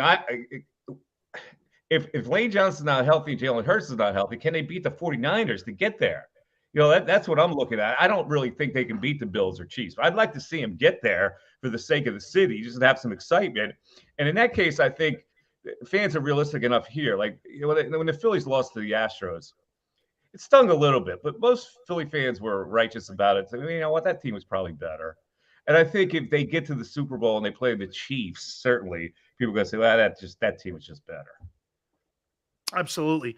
Mike, what's you've covered this man since, I guess, 2000, since he's had various roles, Howie Roseman. Tell me what your overall assessment. Then I'm gonna ask you a question about, the drafting of Howie Roseman. What's your take on him as general manager? The macro view of him. Yeah, I go back and forth on this. Right now, he's in a hot spot with me in that he did what he needed to do, but he also did that to make up for some mistakes that he made. He lit the thing on fire. Yeah, he did, and. Most people look at it and go, okay, it's okay that he did that. I'm always the guy who goes, well, if you have to make up for mistakes, even if you've done it the right way, that doesn't give me 100% confidence in you. So, but right now I'm in a holding pattern. The way that they needed positions and they went out and they got those positions. And like I said, this offense was just a pleasure to watch all year. It was. And that leads me to this. Okay, so he can't draft corners. He had to go get free agents. He landed on Devontae, which was right, but he needed a bigger player, so he went, because of the mistake with Rager, and got A.J. Brown. And then I look at this draft this past April and go, Jordan Davis, 13th pick? I don't know. 13th pick, I was expecting more. In the last 3 weeks since he's been off IR, I haven't seen the guy. Cam Jurgens, okay, I'll go incomplete on him. We'll wait and see what happens for him next year. Nakobe Dean is not the steal of the draft. The kid can't get on the field. Now, some would come at me and go like this, Mike. We're a pretty good football team, but not to see any playing time. And then these other guys. I look at the 2022 draft. They've had zero impact on this team. It's a good team, Mike. I get it. Hard to get in on a good team when guys are playing great. But the linebackers can't cover tight ends. They can't cover backs out of the backfield. TJ Edwards has been exposed a little bit. I hear Seth with you saying that. And there's a hole in the defense where these quarterbacks hit that open zone. I think you got to look at it like suspect. I think you got to look at it like it's a stockpile. Cam Jurgens, they don't know from day to day whether Kelsey's going to come back, and he's playing at such a high level. I would expect next year he's coming back too, and they would have to move Jurgens to guard. But the Jordan Davis thing, they have you have to look at where they have a lot of free agents in that defensive tackle position. So you got Fletcher Cox, you got Hargrave, who they probably will resign, but then you got the two guys, Lamel Joseph and Sue, are not going to be back. So Jordan Davis is eventually going to be a really good player for him. I wouldn't think his lack of playing time as being a bust. The linebacker situation is interesting because early in the season they were playing well. And they've regressed, and they can't keep Kaiser White on the field in a lot of situations, and they depend on TJ Edwards, who, you're right, can't cover.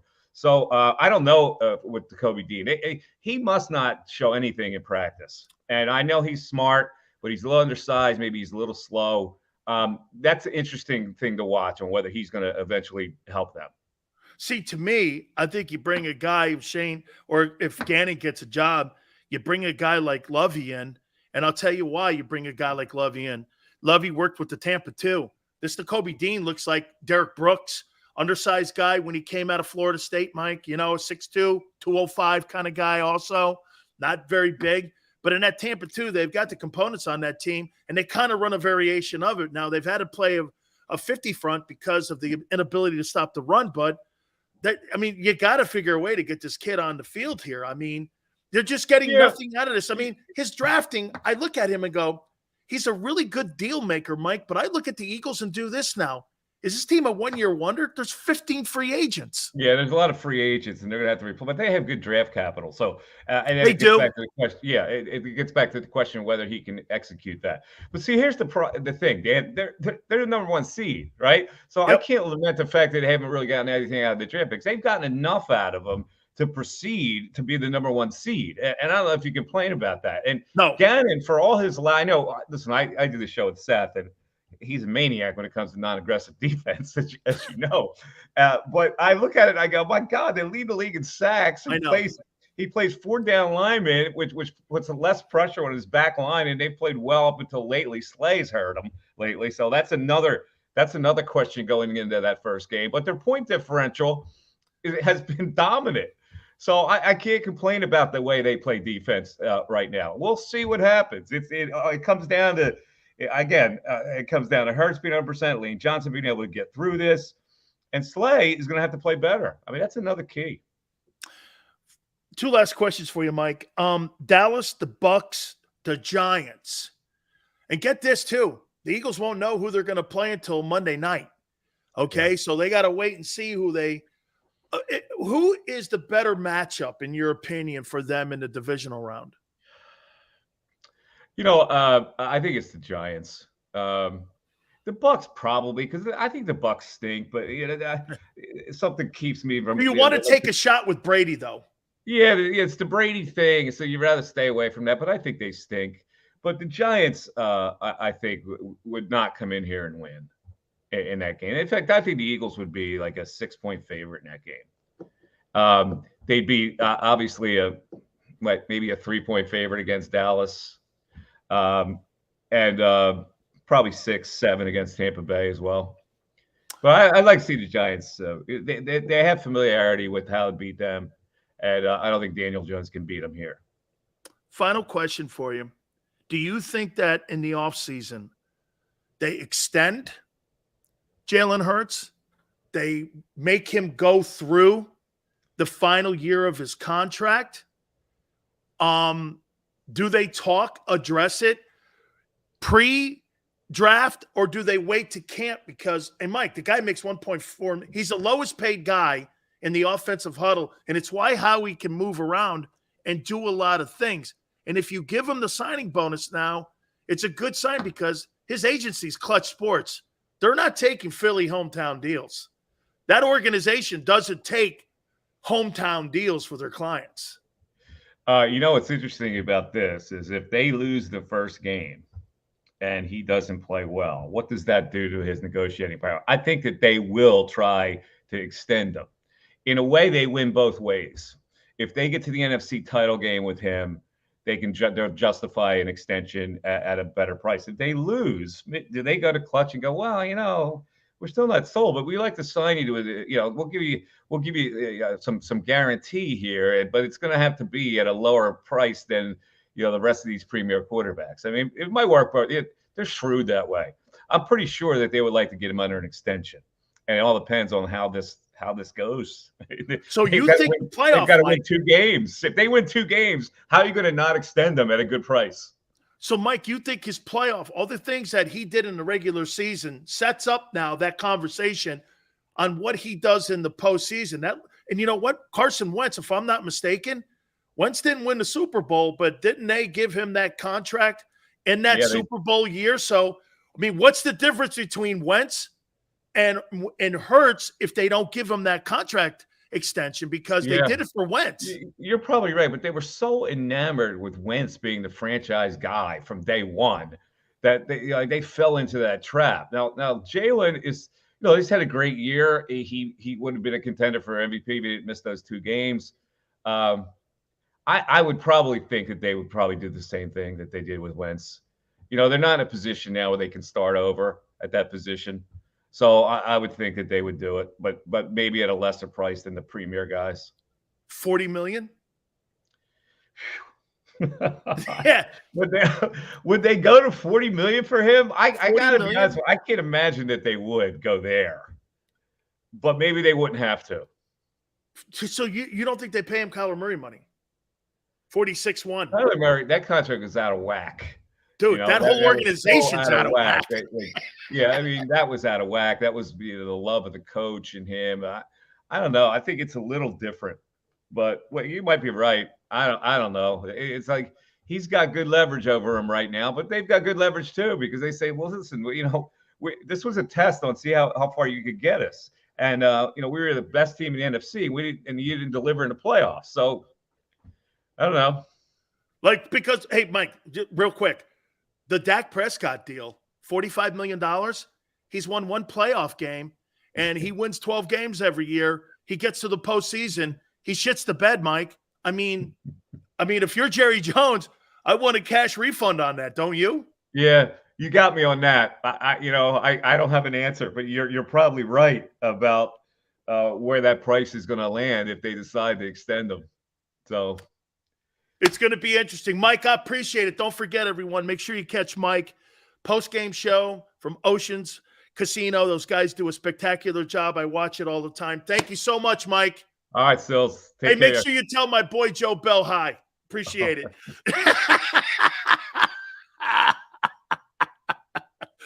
Hey, he's right, man. Boy, that number is going to be interesting to see on where the Eagles float in on. Mike doesn't think he's going to get $40 million. Mike doesn't think he's going to get $40 million. Whoa. 35? Would you be okay with Jalen's people be okay with 35? That's $11 million less than Kyler Murray. Dude, they're not paying him $50 million. That organization, hey, if he shits the bed and they get bounced in the opening round or the divisional round, they're not paying him 45. They will not. Holy cow, man. Mike doesn't think they're giving him 40. Trade Slay signed CJ Bradbury, drafted corner, linebacker, and running back. We're actually going to talk about that in hour number 3. 37.5. 2-year deal. 37 and 42. Would Jalen go for that? 37 and 42. He makes $1.4 million, just so you know. But then you got to play Gardner Minshew $17 million. You got to play Bradbury $17 million. You got to pay Hargrave $17 million. Where are you getting the money from? Mike thinks that Jason Kelsey's coming back for another year. Cam Jurgens is too small to play guard. He's too small. Dude, the Cardinals are a complete train wreck. So you give the coach an extension and the GM, and you give a quarterback 46-1, and you're not going to see him until next October. Who wants the Arizona? Now, if you're looking for a retirement plan, being a head coach in the NFL is it. Trade Slay and Sills for a meatball parm. Oh, God, I love meatball parm. It really comes down, okay, to the bun. Meatball parm, doesn't matter if it's good. It comes down to the bun. Remember that I told you that. Okay? Nobody answering if Hurts wins, what will he get paid? Well, he wins what? The Super Bowl? He's not winning the Super Bowl. That coaching staff is not winning the Super Bowl. Not happening. They may get there. I picked them to. But that's not a Super Bowl coaching staff. That's not. That's not a Super Bowl coaching staff. They are not going to win a Super Bowl with that staff. Absolutely. Not the current staff they have this year. If Nick adds some more experience to it, you see, one of the things that Sean McVay did, can I tell you one of the most important things that Sean McVay did? When Sean McVay got the job with the Rams, who did he hire as his defensive coordinator? Does anybody know? Does anybody know who Sean McVay hired as his D coordinator so that they could get to the Super Bowl and play the Patriots? Do you guys know who? Who did they hire? Do you remember? Tone's right. They hired Wade Phillips. Do you know who Nick Sirianni hired along with Howie? A CPA. They hired a guy that's could work in a library. Okay? You didn't hire a talented coordinator. You hired a CPA. A tomato can. Dude, these coaches in Philly, nobody. These are going to be the biggest bust since Nathaniel Hackett. So you think you're going to respect a 32-year-old coach when he rolls in there? The only way you're going to get respect is if you have a respected staff. Okay? You watch if this team starts losing ball games. We'll see. We'll see how that goes. Shit, at 2-5, they wanted Nick Sirianni fired. They wanted Nick Sirianni fired at 2-5.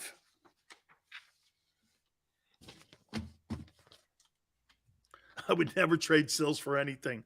That's what Jimmy Johnson said. I done. I'd never trade Sills for anything. I done. So, NFL quarterback rankings. My MVP vote, I waited for the last hour, and my defensive player of the year, the schedule, the draft. We got a ton of stuff to hit on here in the third hour. Sills, that Howie knee pad saying is killing me. Hey, Jameson, seriously, when you walk into the NovaCare Center, it's important to put your Howie pads on. Okay, got his face over here. Got the equal colors over here. You got to walk. See, heard this. You have to walk on your knees at the NovaCare Center when you're talking to people, especially in the Eagle organization. You got to look up. Hi, this is Johnny Blow. Can you tell me where Howie is? What kind of questions you ask? Well, here's my questions. Okay, go ahead. You got to get cleared. Yeah. That one was told to me. What kind of questions would you ask him? Who's asking? Me. I don't know. How's your team? What do you like for dinner? I said this to Bob Lang, their PR guy. What kind of questions would you ask him? I told him I would ask Nick what his favorite movie was. I'm not telling you what I'm asking him. Yeah, Bob didn't like that too well. So what are you going to, he said he's going to do? Like, say, I'm going to ask him some questions. I went just like this. I went, Nick, what's your favorite movie? Yeah. Sills, make sure to get you likes. Thank you so much, bro. I appreciate that. Dude is busy worrying about fans talking smack rather than being prepared for his upcoming game. I felt the same way too a little bit. I did. Coach of the year, you think it's Brian Dable? I think it's Doug Pederson. I didn't know, by the way, Miles Sanders was banged up. I didn't know that. So that's kind of maybe why they've been hiding him the last couple of weeks. But at the expense of Jalen? That's why you ran Jalen more in the Chicago game? Because Miles Sanders was hurt?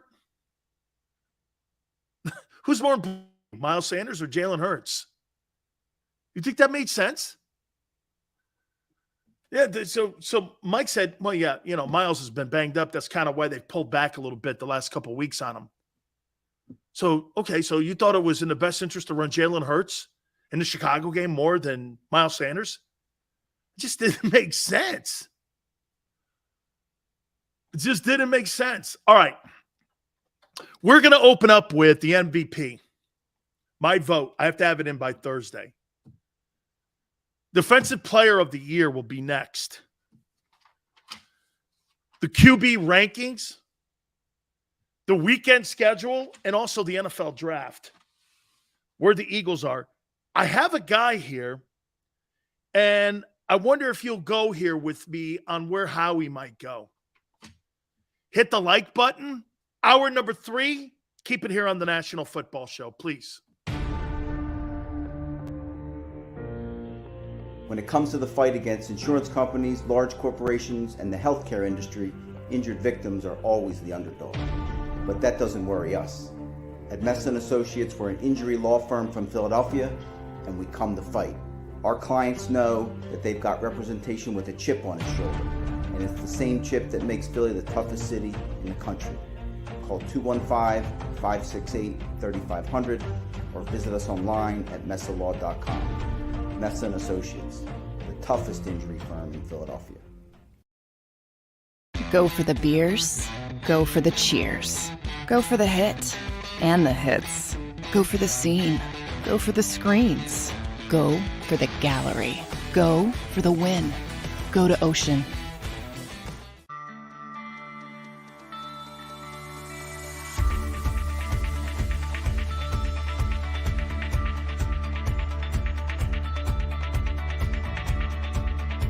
Hi, I'm Jim Muehlbronner, Managing Partner at Delval Insurance Group.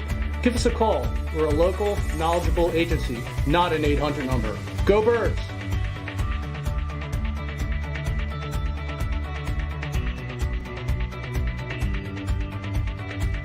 Number 1, Jeff D'Ambrosio. Destination Downingtown is rolling back prices for December to remember. For a limited time, you can own, not lease, brand new 2023 Jeep Wranglers for only $30,995 or $339 per month. New Rams starting at only $30,995 or new Ram 1500 Bighorn Crew Cabs $189 per month. Zero down can deliver. Get the price you want, the selection you need, and the VIP treatment you deserve. Jeff D'Ambrosio, Destination Downingtown, Big Finish Sales Event.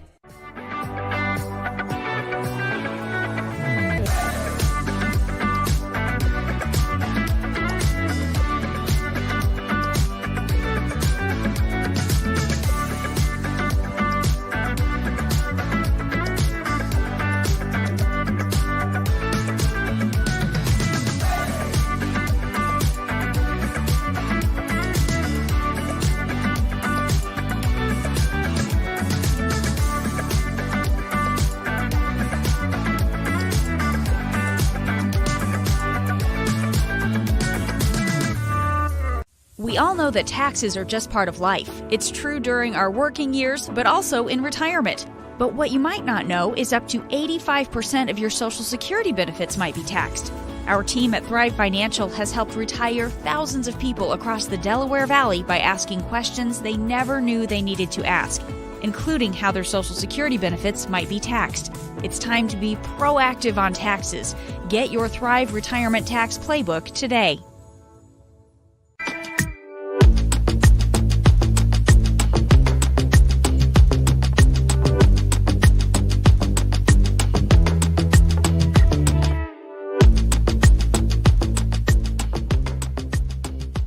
Game show with Seth Joyner. I knew that they had a running game. Derek Gunn. He has put in the effort. Devin Caney. Had we not won the Super Bowl, what would we be saying? And Mike Missinelli. Well, you know who Philly is. Post game, now streaming on the 6ABC family of apps.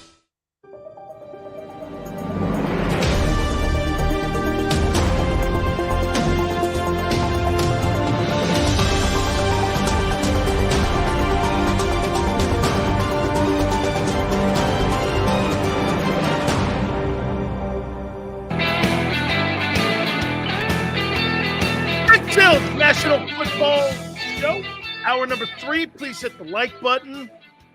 Playoffs are here. By the way, that train wreck of a national championship game just shows you what the networks have done to it. So adding like a 12-team playoff, 14-team playoff, whatever it is, you think you're going to get more quality games, or do you think you're going to get lesser games? You're going to get lesser games. Who the hell wants to watch that shit train wreck of a show? I don't want to see TCU in a playoff game. TCU doesn't deserve to be in a playoff game. They don't have the talent to hang with the premier programs in the country. And some would go, well, shit, Sills, that's not fair. Whoever said college football was fair? You have elite programs and you have wannabes. There's 10 teams in the country that can win the national championship every year. Do you realize there's 135 Division I football programs? 10 have a legitimate chance to win that thing. See, the old stupid notion, well, if you go undefeated, you have every right to be in. No, you don't. That's like you guys telling me every year or every week about the Eagle record. You're not playing better than the Niners right now. You're not better than San Francisco. We got a better record. And, I mean, that team last night, TCU, couldn't beat Vanderbilt. They couldn't beat Vandy. People go, what are you talking about, Sills? Vandy sucks. Well, yeah, when you play Kentucky, Tennessee, Florida, Georgia, LSU, Bama every week, yeah, you might suck. Why do you think that cowardly coach, Lincoln Riley, pulled the ripcord and went to USC? Because Oklahoma was moving to the Southeastern Conference. He didn't want to be Vanderbilt. Yeah. Right? Daz never had a 4,000 passing quarterback, but Carson Wentz. Yeah, you played stiff quarterbacks this year, dude. Don't worry, you're going to get a full sample size of that next year. Yeah. And every time you play decent quarterbacks, they put up iconic numbers against you. You haven't stopped a decent quarterback except for Kirk Cousins. You haven't stopped one of them. 88%, 72%. Jesus criminy. Andy Dalton went 82% against the guys. Jesus criminy. You turn these guys into, you turned a guy named Webb into a 60% completion percentage guy, and he never thrown an NFL pass. What a shitty scheme, man. All right, as promised, we are going to do the MVP right out of the gate here. I have to have my vote in by 3 o'clock Eastern on Thursday. And here's who I have so far. And if some of you could talk me out of it, okay? If some of you could talk like this, you sound mad, big dog. No, I got 2 national championship rings over there. I'm good. Why would I be mad at something like that? Why would I be mad? I got an NFL ring up there, and I got two national championship rings. Why would I be mad? Big Sills mad? Why? My shit's set. I'm good.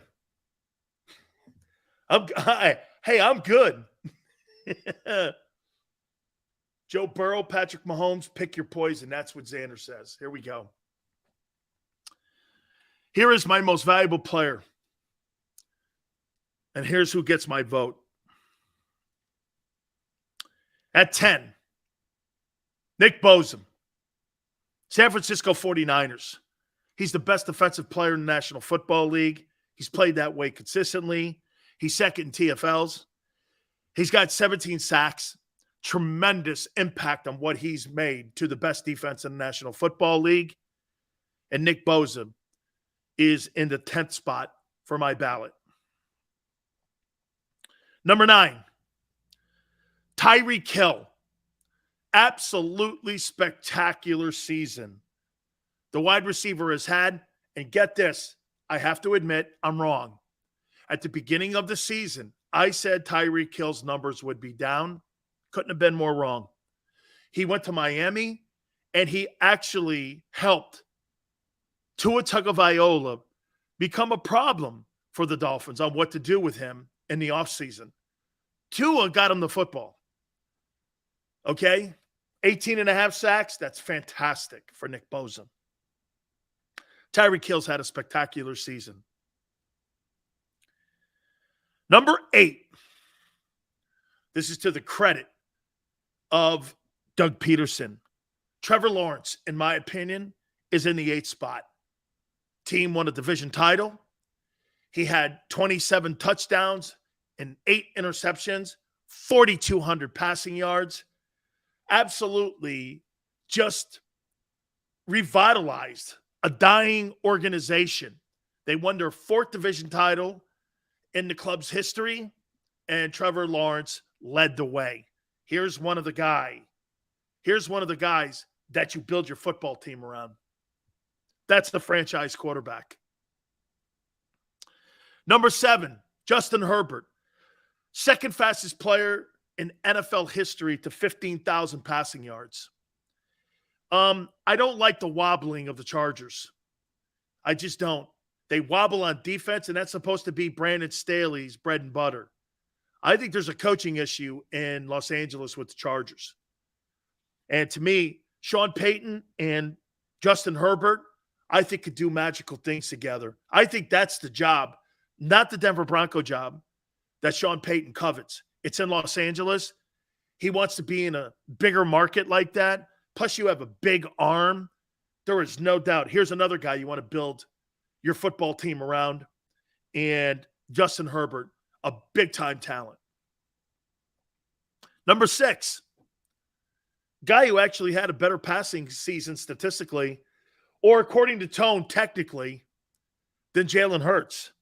Geno Smith led the NFL in completion percentage, threw for 4,200 yards, threw for 30 touchdowns, put his team in a postseason, and just put all the naysayers to bed.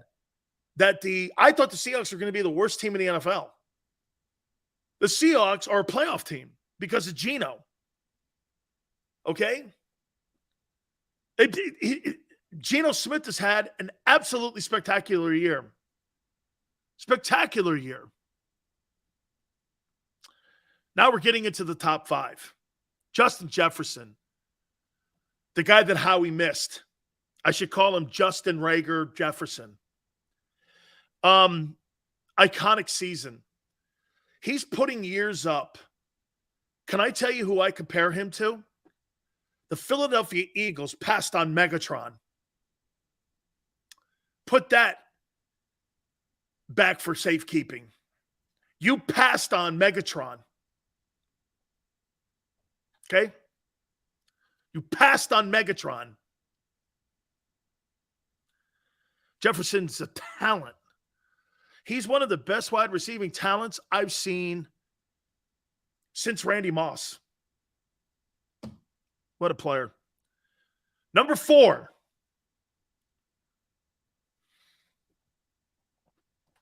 Big Sil's MVP vote.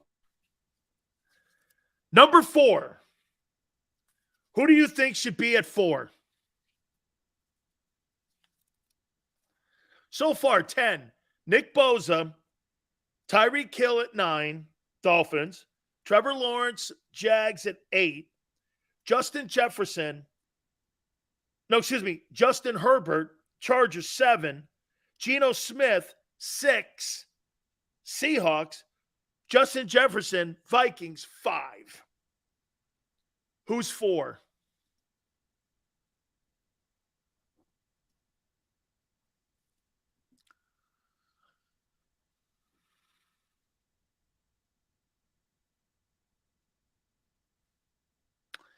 I got Josh Allen at 4.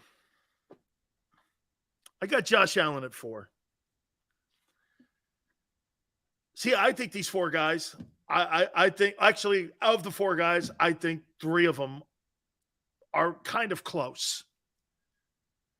Okay? I got Josh Allen 4th. Josh Allen played 17 games, you snowflake.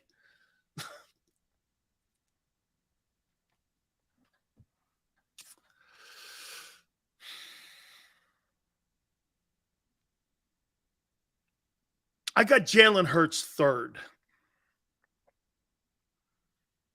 I got Hurts 3rd. Boy, Xander. Allen did play all 17 games. See, all these votes matter in the position because they add them all the total votes up too. Should Hurts be fourth behind Allen?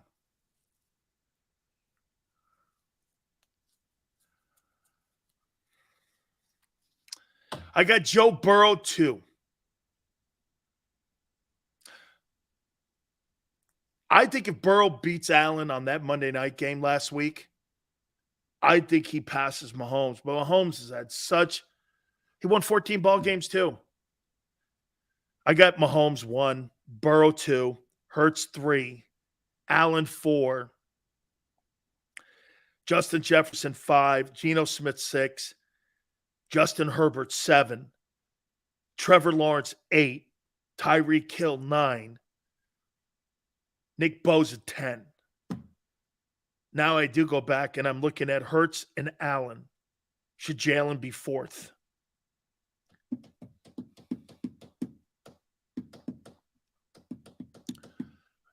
The MVP vote has nothing to do with the postseason. So if Hurts plays all 17 games, you think he stays at 3? Dude, I think it would have came down between Burrow, Mahomes, and him. And I think it would have been really close to see, like if he beats the Cowboys, okay? He beats the Cowboys and they finish with 1 loss, and he throws for $4,000 with 2,000-yard receivers. It elevates the conversation for Jalen. Okay? It would have elevated it. And I would have been compelled to have those 3 guys. Look, I think Allen is outside of it. Hurts is outside of it because of the missing of the games. But here, I'm being fair. My aunt asked me this question. Guy missed some games. Is it a fair evaluation? Well, yeah, because it's a style. And almost every one of these quarterbacks played the entire season. Jalen didn't. And when you play that style of play, durability has to be part of it, I think. That means you're available on Sunday. Jalen wasn't available every Sunday. That's a negative. He wasn't available every Sunday. He was barely available this past Sunday. That's not a hater comment. We're talking about MVP here of the league. MVPs play.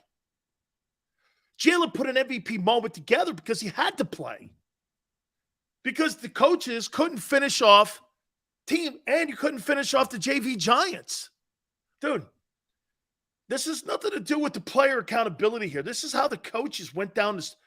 Look, the completion percentages that I quoted to you for the defensive coordinator, how they handle Jalen Hurts down the stretch. You think that's been a great coaching move? Daboll started 6-1, last 10 games, 3-6-1. I didn't give him the coach of the year. I gave Doug Pederson. I think Doug Pederson and Trevor Lawrence have played some of the best ball in the last 2 months of the season. So my question now is, with Jalen Hurts, is he – and see, to me, by the way, you want to hear something else, folks, that's in your contracts? If you're in the top 3 voting for the most valuable player award or for any kind of award, you get some type of bonus. Like if Mahomes wins another MVP, there's probably $1 million bonus in there. Burrow finishes second, probably $500. And if he finished third, there's probably $300,000 in there somewhere. All these incentives. You're in the top 3. You're going to make an incentive.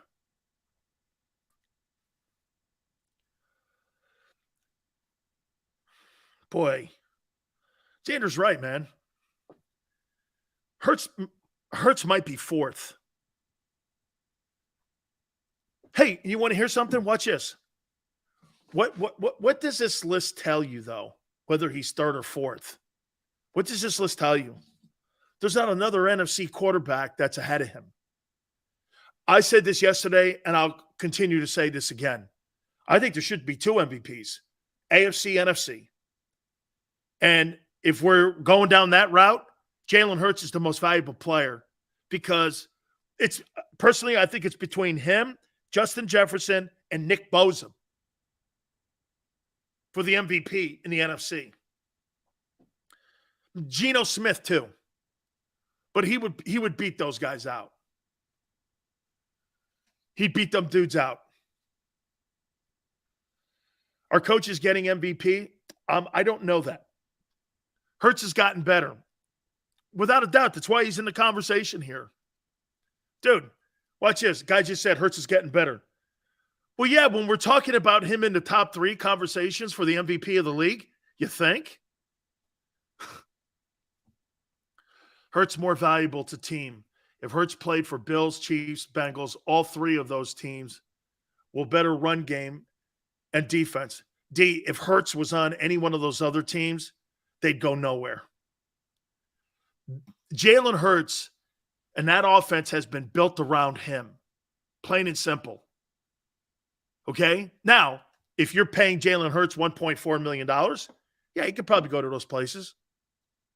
Don't you understand the reason why there's no run game in Buffalo, or there's no receivers in Green Bay, or they don't have a running game and a running back in Kansas City? It's because they're paying their quarterback $50 million. Those teams have all holes in their offense or defense for a reason. The quarterback takes up the majority of the contract and the salary cap. Jalen Hurts, his value to his team is also, here's Jalen Hurts' value to the Eagles. His salary, ability, and attitude. That's his asset. All of those 3 things have to play into him being successful at Philadelphia. Like, watch this. In Kansas City, does Patrick Mahomes have what Jalen Hurts has? Can you imagine Patrick Mahomes in Philadelphia with that group, tight end, receivers, running back? He'd throw for 7,000 yards. So would Justin Herbert. So would Josh Allen. So Joe Burrow, he kind of has that in Cincinnati. Except they don't have the O-line that Philly has. Joe Burrow doesn't. Joe Burrow's probably the closest thing to what they have in Philly, except for the O-line, which is getting better. Jalen has the best of everything. He needs the best of everything to win. You can't have any deficiencies on that team. He ain't going to be that successful. Every single thing he has on that football team. And if you start taking some of the components away, a receiver, a running back, that means Jalen's got to run more? He'll never make it. It's not sustainable. Dual threat. That's the dilemma they're in. That's the dilemma. Hoss, Justin Herbert has an elite arm. And there's no getting around it. That's an elite player when you watch him play. You watch Jalen Hurts versus Justin Herbert throw the football, you'll laugh at Jalen. Dude, I'll say it again. Geno Smith had a better passing season than Jalen Hurts did. Technically.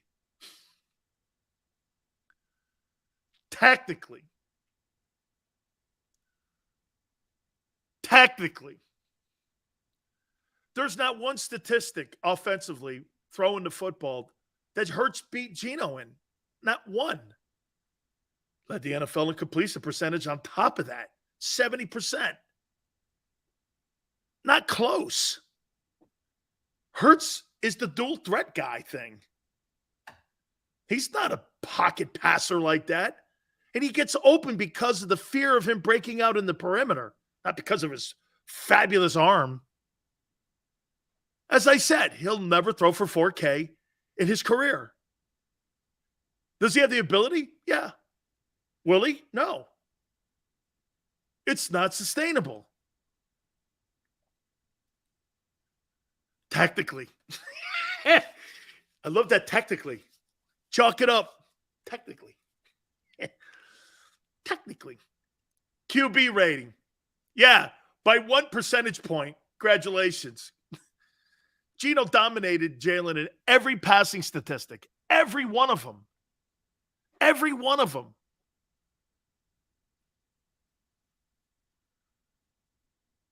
That's not true? Yes, it is true. I quoted the statistics yesterday. Look at Robert. He threw for 3,700 yards and missed 2 games. No shit. Dual threat. Not sustainable. Missing games. Lamar Jackson will never throw for 4,000 yards. And he is a consensus All-American or consensus MVP. He's never going to either. They miss games. Bro, what? Look at the people who can't put together the facts. I quoted you Geno's statistics versus Jalen's. It's not close.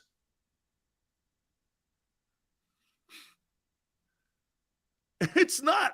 All I'm saying is he had a better passing year. All the things you wanted Jalen to do, throwing the ball personally, statistically, Geno did. 4,200 yards, 70% completion percentage, 30 touchdowns. And he put his team in the postseason. He's 0-0 too, just like Jalen, 0-0. Geno's a 30-year vet. That's not what I said. I said Geno Smith had a better passing season. Do you think Russell, what team had 2,000-yard receivers? Congratulations. I hope you win the Super Bowl. What's Geno going to do this weekend? Better question is, what's Jalen going to do? Last playoff game he was in, he shit the bed and looked terrible. What's your boy going to do? I don't know. I'm not going to make I want to see who they play first. You know what's really sorry about that? That means your coaching staff has to prepare for 3 or 4 different teams. This is a disaster in the beginning. The Eagles won't know who they play until midnight Eastern time Monday. That coaching staff, then you better hope you play Sunday, not Saturday. So if they put the Eagles on a Saturday with 3 work days in a short work week, you're not going to really start preparing on that team until midnight. Man, they're going to be working a long time. That's going to be a long night for Nick and the boys. You better get the tofu burgers out. You better get some coffee, and you better get to work, man. Okay. That's not a talking point. You're not going to know who you play until midnight Friday on Monday Eastern time. You have no idea until everything shakes out.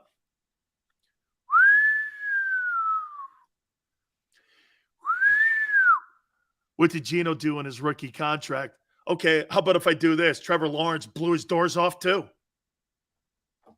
Trevor Lawrence blew his doors off. He's in his 2nd year starting. And Jalen's in his 3rd year. Trevor Lawrence blew his doors off this year. With the Jags. I don't even know who he's throwing the ball to. Well, the tight end's good. Tight end's a pretty good player. Tight end's good. That kid Kirk or whatever his name is. He's pretty good. Manchester Sills deep down, Philly going to the Super Bowl. I told you, man. I picked you guys to go to the Super Bowl and lose to the Bills. And, hey, talk about Nostradamus. Jalen, Xander, Tone, am I right? Big Sills was like the first person to say, I got Eagles in and Bills in the Super Bowl. Bills winning. And now with the kid falling on the field and all this other stuff going on around it. I mean, come on, man. I got Bills and Eagles in the Super Bowl. I've been saying it all year pretty much. Way early. I was like one of the first. Xander couldn't believe. He goes, wow, you got like one of the first guys. Shit, people in your own market want the Eagles going to the Super Bowl. I haven't heard anybody with a proclamation. You're going to the Super Bowl. I still think they're going, but I think I think there's concern. Phil, you want an effing cookie? No. I just would like to have maybe like a green room dish and a nice view over oceans. Just to treat Big Sills good for one day. That's all I'm asking. I'm not a diva like D-Gun and Seth and these guys. I'm very simple. I don't really ask for anything. I'm very easy to get along with. Right, Tone? Yeah. Right? All I want is just, maybe like a poo-poo platter. Something like that, I can't even get a poo-poo platter. No, they only set it up for D-Gun, and they got a big, table, Big Joe and all them guys. They're munching away on it. It's all good. Don't worry about it. All right. Still some more to get to here. NFL QB rankings. The final week of the week 18 of the NFL. Here they are. Number 10, Tom Brady broke the attempts and completions records that he set. You know what's funny about Tom Brady? He throws for 4,600 yards, 94 quarterback rating, and breaks records at 45, and he had a down year. 29 touchdowns, 7 picks or whatever it was, down year for Tom Brady. Heads into the playoffs with a pretty – actually, let me take a look at a 45 – let me look at that 45-year-old. What was Tom Brady's stat line? What was that stat line for Tom Brady here? Let me see. Let's see how Jalen compares to Tom Brady. He's 45. Tom Brady stats. Let's take a look at this. 45-year-old Tom Brady. Brady went for 490 completions. New NFL record. 733 attempts. New NFL record. Threw for 4,700 yards. 25 touchdowns. 9 picks. That's a down year. Jalen Hurts won't throw for 733 yards in 2 years. No, it'll take him 2 years to do that. It'll take him 2 years to do that. Wow. And a 67 completion percentage in the process. That's a down year. This guy had more completions than what Jalen had attempts.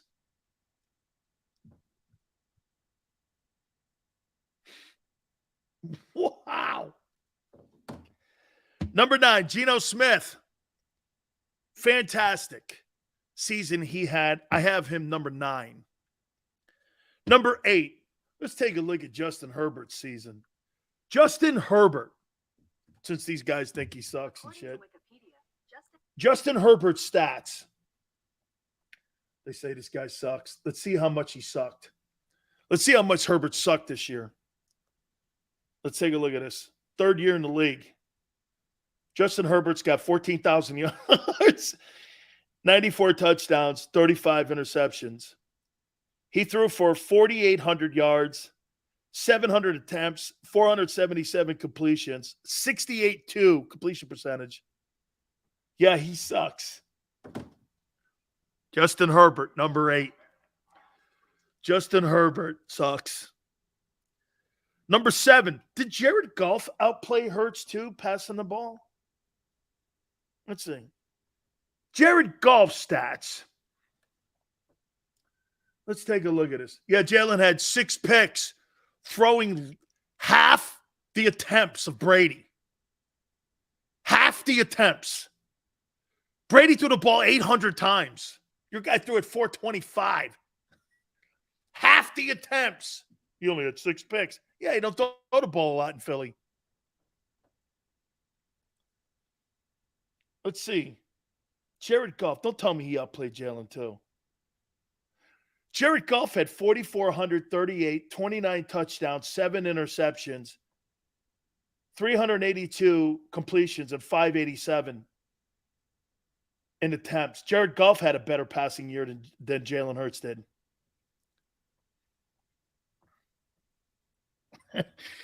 Okay. Number 6 is Kirk Cousins. Number 5, Trevor Lawrence. And here we go. NFL QB rankings. Final week, last game of the year. We'll do a new one going into the postseason. Brady at 10, Geno at 9, Herbert at 8, Goff at 7, Cousins at 6, Lawrence at 5. I got Jalen Hurts at 4. Missed a couple ball games. Availability, dog. Got to be out there. Dual threat, you know what I'm saying? Got to be there. This dual threat quarterback did play all 17 ball games. Josh Allen, I got him 3rd. I got Joe Burrow 2, and I got Mahomes 1. So Brady at 10, Geno at 9, Herbert at 8, Goff at 7, Cousins at 6, Lawrence at 5, Hurts at 4, Allen at 3, Burrow at 2, Mahomes at 1. Mahomes wins another most valuable player. Unbelievable. Man, we still got a shitload of stuff to get to here. Great. I don't think that's unfair. Jalen's had a great year, guys. He just hasn't had a better year than them dudes. Okay? Thank you. Funny how you take any time to get Jimmy's. Yeah, Jimmy J. That Niner team's going to wax you if you're not ready. Niners are playing great football, man. You even hear Mike Missinelli saying it, man. That Niner team, man. Okay, you don't have a better offensive tackle than them. Comparable. He is, Lane, but he's not there. So the Niners have the best tackle. And a 75% tackle compared to Trent Williams, that ain't going to work. And a 75% Lane Johnson versus Nick Bosa, that ain't going to work. You know what the Niners are going to do, right? If they make it to the NFC title game, your boy Lane is going to be playing at 75% against Nick Bosa, who had 18.5 sacks. That's Defensive Player of the Year. You understand that? And then behind Nick is Fred Warner, who is a spectacular linebacker. Then their DB, dude, that whole unit gets after folks. Lane hasn't allowed a sack since 2020. So you think of 70% Lane Johnson versus 100% Nick Bosa. He's winning that. Never in a billion years. My money's on Nick. Sorry, dude. Anybody else? I got Lane, not Nick Bosa. Not Nick Bosa, dude. This guy's the best defensive player in the league. He's not shutting him down hurt. Niners are going to put him right on him. I live in La La Land. I think you guys watch too many Disney movies. You know, Cinderella's not real. You know, I know the castle's real. I've been there a billion times. I actually love Disneyland and World. Been there a trillion times. Okay? But I got to tell you, man, Cinderella's not real, dude. Okay? Brock Purdy! I can't even say that with a straight face. I can't say it with a straight face, man. Come on now. Lane kicking ass. Go get him, man. 69, 68% Lane versus 100% Nick Bosa. Tell you what, if he does that, be the greatest accomplishment in his career. Brady, 800 attempts, 500. Hurts, 400 attempts. What? Jalen Hurts did not have 500 attempts. He had 425 attempts. Okay? Here's the point. When you throw the ball more, you're going to have higher turnovers. It's a higher turnover play. Your guy throws the ball. Of all the top 10 quarterbacks, he threw the ball the least. Dual threat. Never in a billion years will Jalen Hurts throw for $4,000. Flip the coin. Not yet. Not yet. Dude.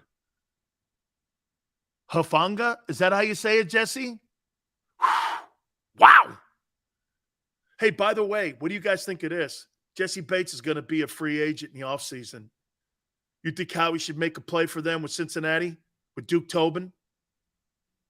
Would you want Jesse Bates? He's going to be a free agent. I don't know I don't believe Cincinnati's going to tag him. Would you take him? Jesse Bates, the safety from the Bengals, will be a free agent. They franchise tagged him this last year. Okay? Yeah, but you know what you could do? Yeah, you could slide CJ over the corner. Okay?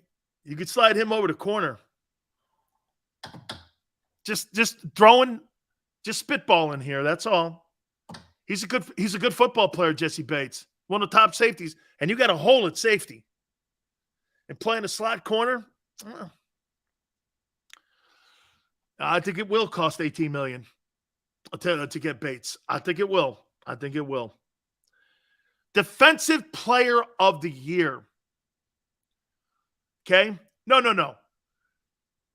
Less attempts, more rushing attempts. His rushing attempts went up. And he missed 2 games. How about this? Jalen has more rushing attempts than he did a year ago. I thought we were going to get away from that. And missed a game for the second straight year. Yeah, of course, that'll get better, though. Because it always does. These guys heal themselves as they get older. You know, it's a trend. Dual threat. Not sustainable. Good night. End of story. Big Sills wins. Case closed. Close the book on that. Let's close the book. Dual threat guys don't finish seasons. Except unless you're the unicorn, Josh Allen. Close the book. See, look, here's the Jalen Hurts. Never healthier again than he was his first year. Close the book. It's over. Same thing with Lamar. Close the book. Seals, who would you hire for OC? Frank Reich. Organization likes him. And he knows the system and he knows a lot of the players. I'd get Frank in there. Defensive Player of the Year vote. I have to have this in also by Thursday, 3 o'clock Eastern. You might be happy here. Number 5, Myles Garrett, Cleveland Browns.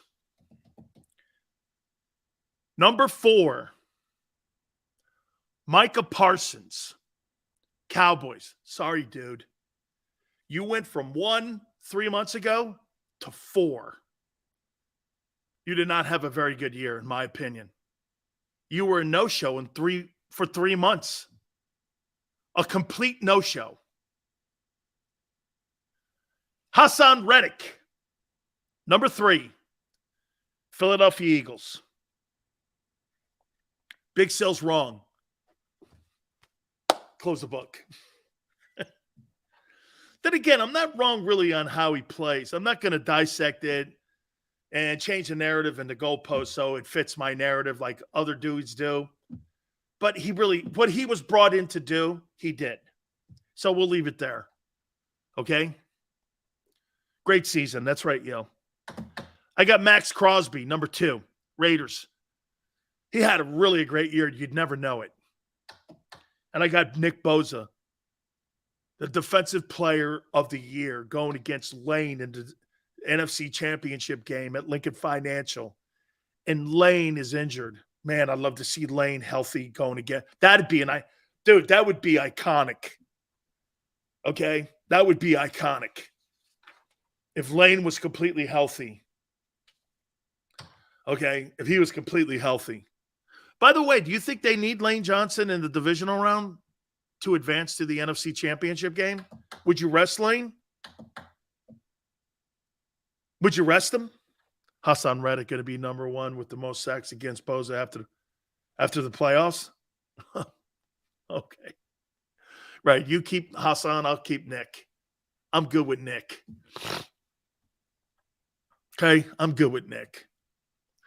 Sills, see how your boy Allen is in the Super Bowl when our defense sacks him 6 times? Dude, that guy's going to throw for about 10 touchdowns versus that shitty Jonathan Gannon defense.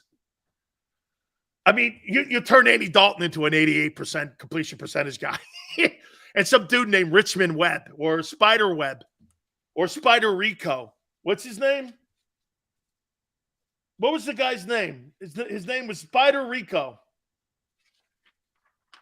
Spider Rico had here it is, 60% completion percentage against Jonathan Gannon's great defenses.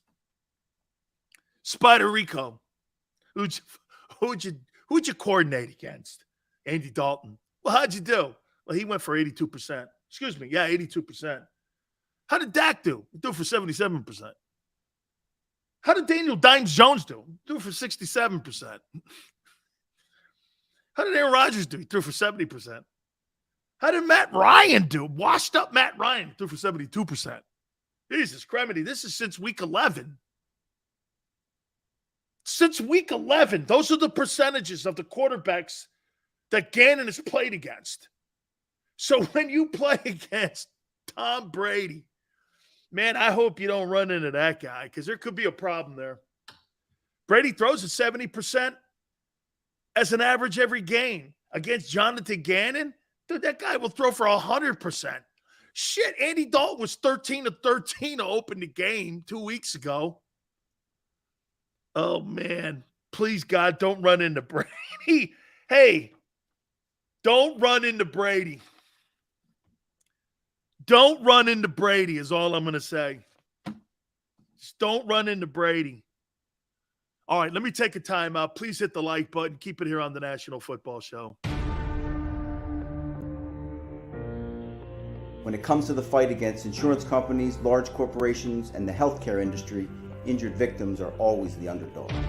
But that doesn't worry us. At Messon Associates, we're an injury law firm from Philadelphia, and we come to fight. Our clients know that they've got representation with a chip on its shoulder, and it's the same chip that makes Philly the toughest city in the country. Call 215-568-3500 or visit us online at messalaw.com. Messon Associates, the toughest injury firm in Philadelphia. Go for the beers, go for the cheers, go for the hit and the hits, go for the scene, go for the screens, go for the gallery, go for the win, go to Ocean.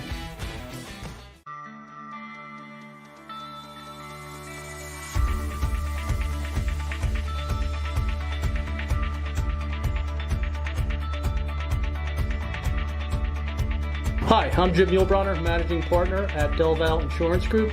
Give us a call. We're a local, knowledgeable agency, not an 800 number. Go Birds!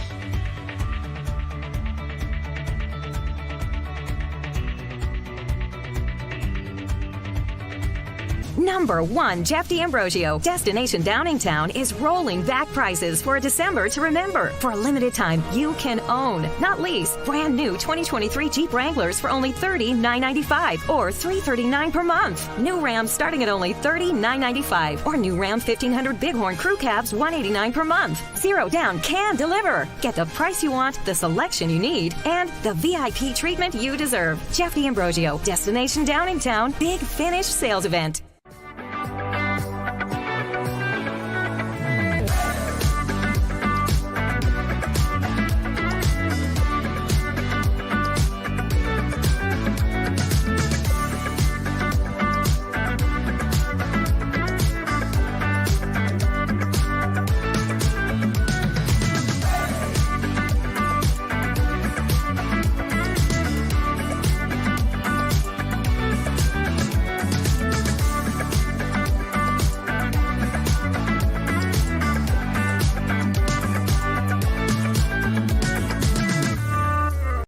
We all know that taxes are just part of life. It's true during our working years, but also in retirement.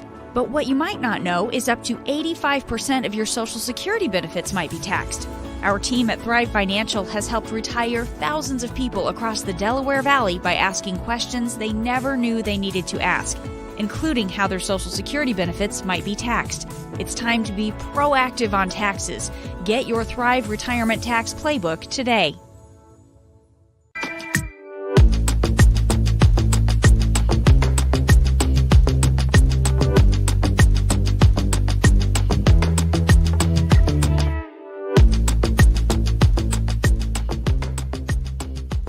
Game show with Seth Joyner. I knew that they had a running game. Derek Gunn. He has put in the effort. Devin Caney. Had we not won the Super Bowl, what would we be saying? And Mike Missinelli. Well, you know who Philly is. Post game, now streaming on the 6ABC family of apps.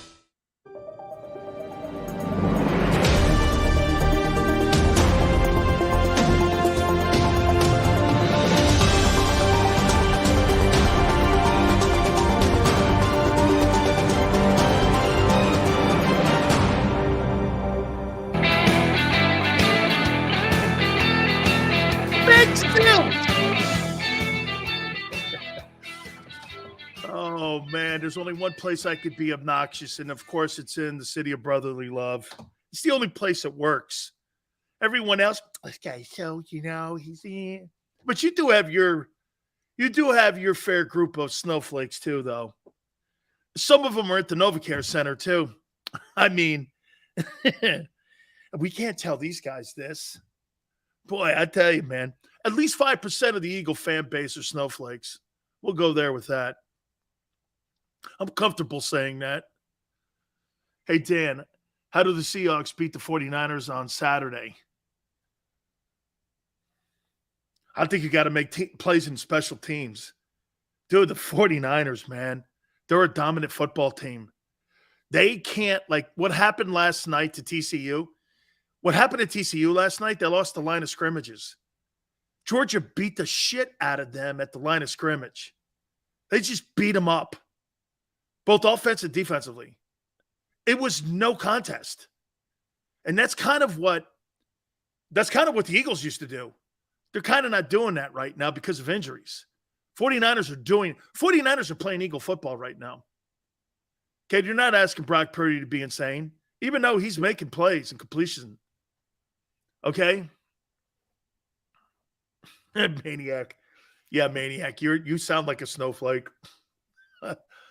Dude, you sound like the snowflakes I do like the pea angels in. Rodney Pete or Hurts. Shut up, Maniac. Rodney Pete. I don't know, man. His old lady's great looking. Rodney Pete's got a good looking. Google it. You'll see what I'm saying. Yeah. Yeah. Hey, Maniac. Snowflake, I'll make a pea angel for you, okay? Right there on your front lawn. Very Philly. Tony Bruno would approve. All right. NFL playoff schedule. Seahawks at San Francisco. Someone just asked this. It's at San Francisco. Boy, I don't know how Seattle stops them. But again, divisional opponent, always makes for a tough football game. Pete Carroll versus Kyle Shanahan. That's going to be a pretty good match. Okay, that's going to be a pretty good match there. San Francisco, though, man. Best team in the NFC right now. Chargers at Jacksonville. I give Doug Pederson a great chance to beat this team. I think Brandon Staley's holding that team back. And I'm talking Chargers. Yeah. Rodney Pete. Yeah, Holly Robinson. Yeah. Right? Carroll's a great coach. He is. I think Doug, I'll tell you this, I think Brandon Staley could lose his job if they lose to the Jags. Sills peas, I piss. Okay, Cole, you got me.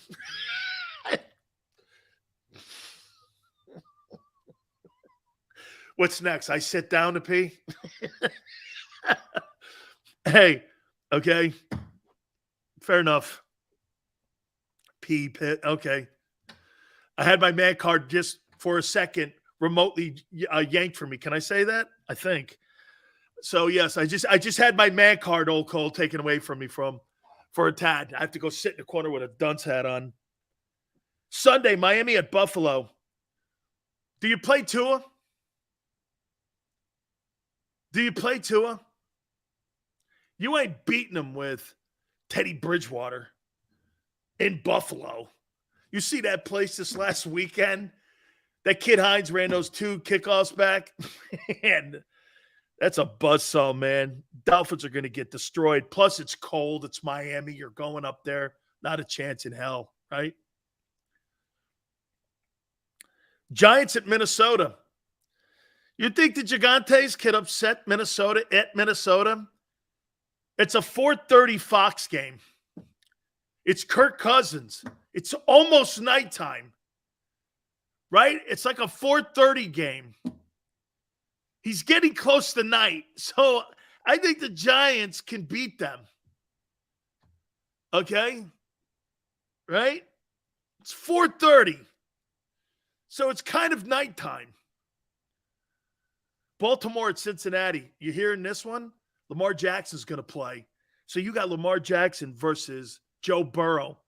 Okay. I'm on that one. Hey, and by the way, Eagle fans, you should be watching Seattle, San Francisco, Giants, Minnesota, and then Dallas and Tampa on Monday to see how this thing's going to shake out. Because, dude, talk about – so wait a minute. Home field advantage couldn't have gone more wrong for the Eagles. I think you're going to get a Saturday game. That would be the ultimate slap in the face to you. So let me get this right. You couldn't close out the Giants, so you don't get that extra week that you were looking for on top of the bye. You were hoping for 2 weeks, resting your guys in the last game of the year. You had to play 60 minutes, so you get 1 week. Then you're not going to know who your opponent is until midnight Eastern on Monday night. And you're going to be on a Saturday game.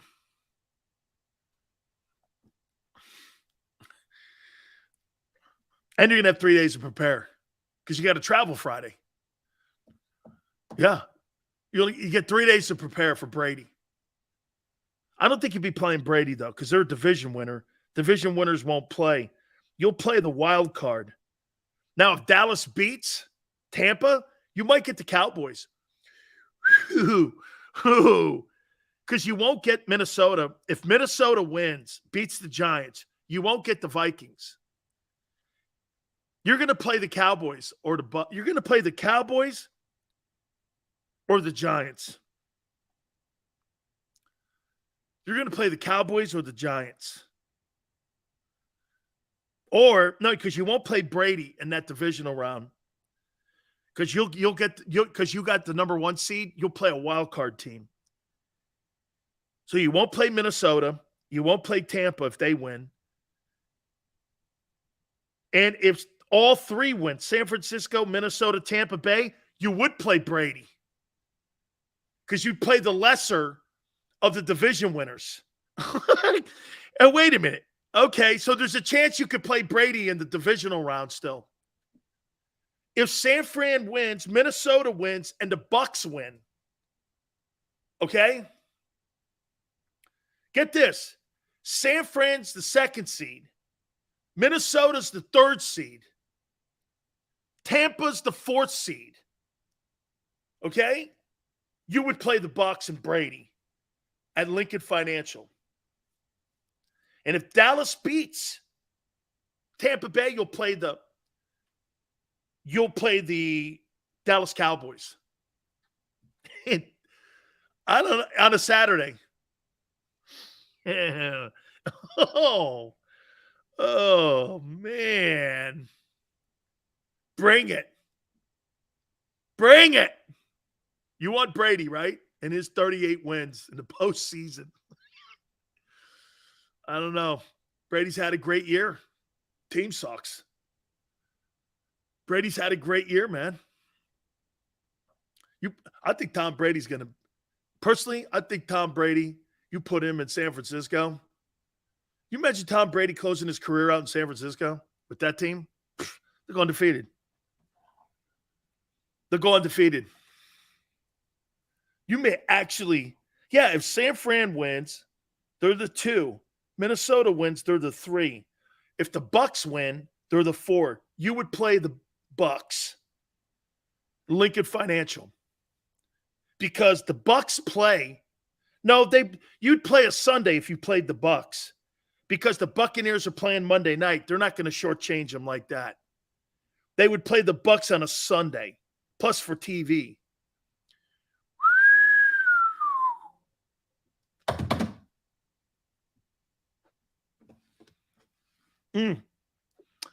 Tone, Xander, all of you, thank you very much. You guys have been awesome. I really appreciate it. Hey, God bless you guys. What a week, huh? Football this week on everything that we're doing. I appreciate everybody. Hey, till tomorrow, 3 to 6 Eastern, we shall see you on the flip side.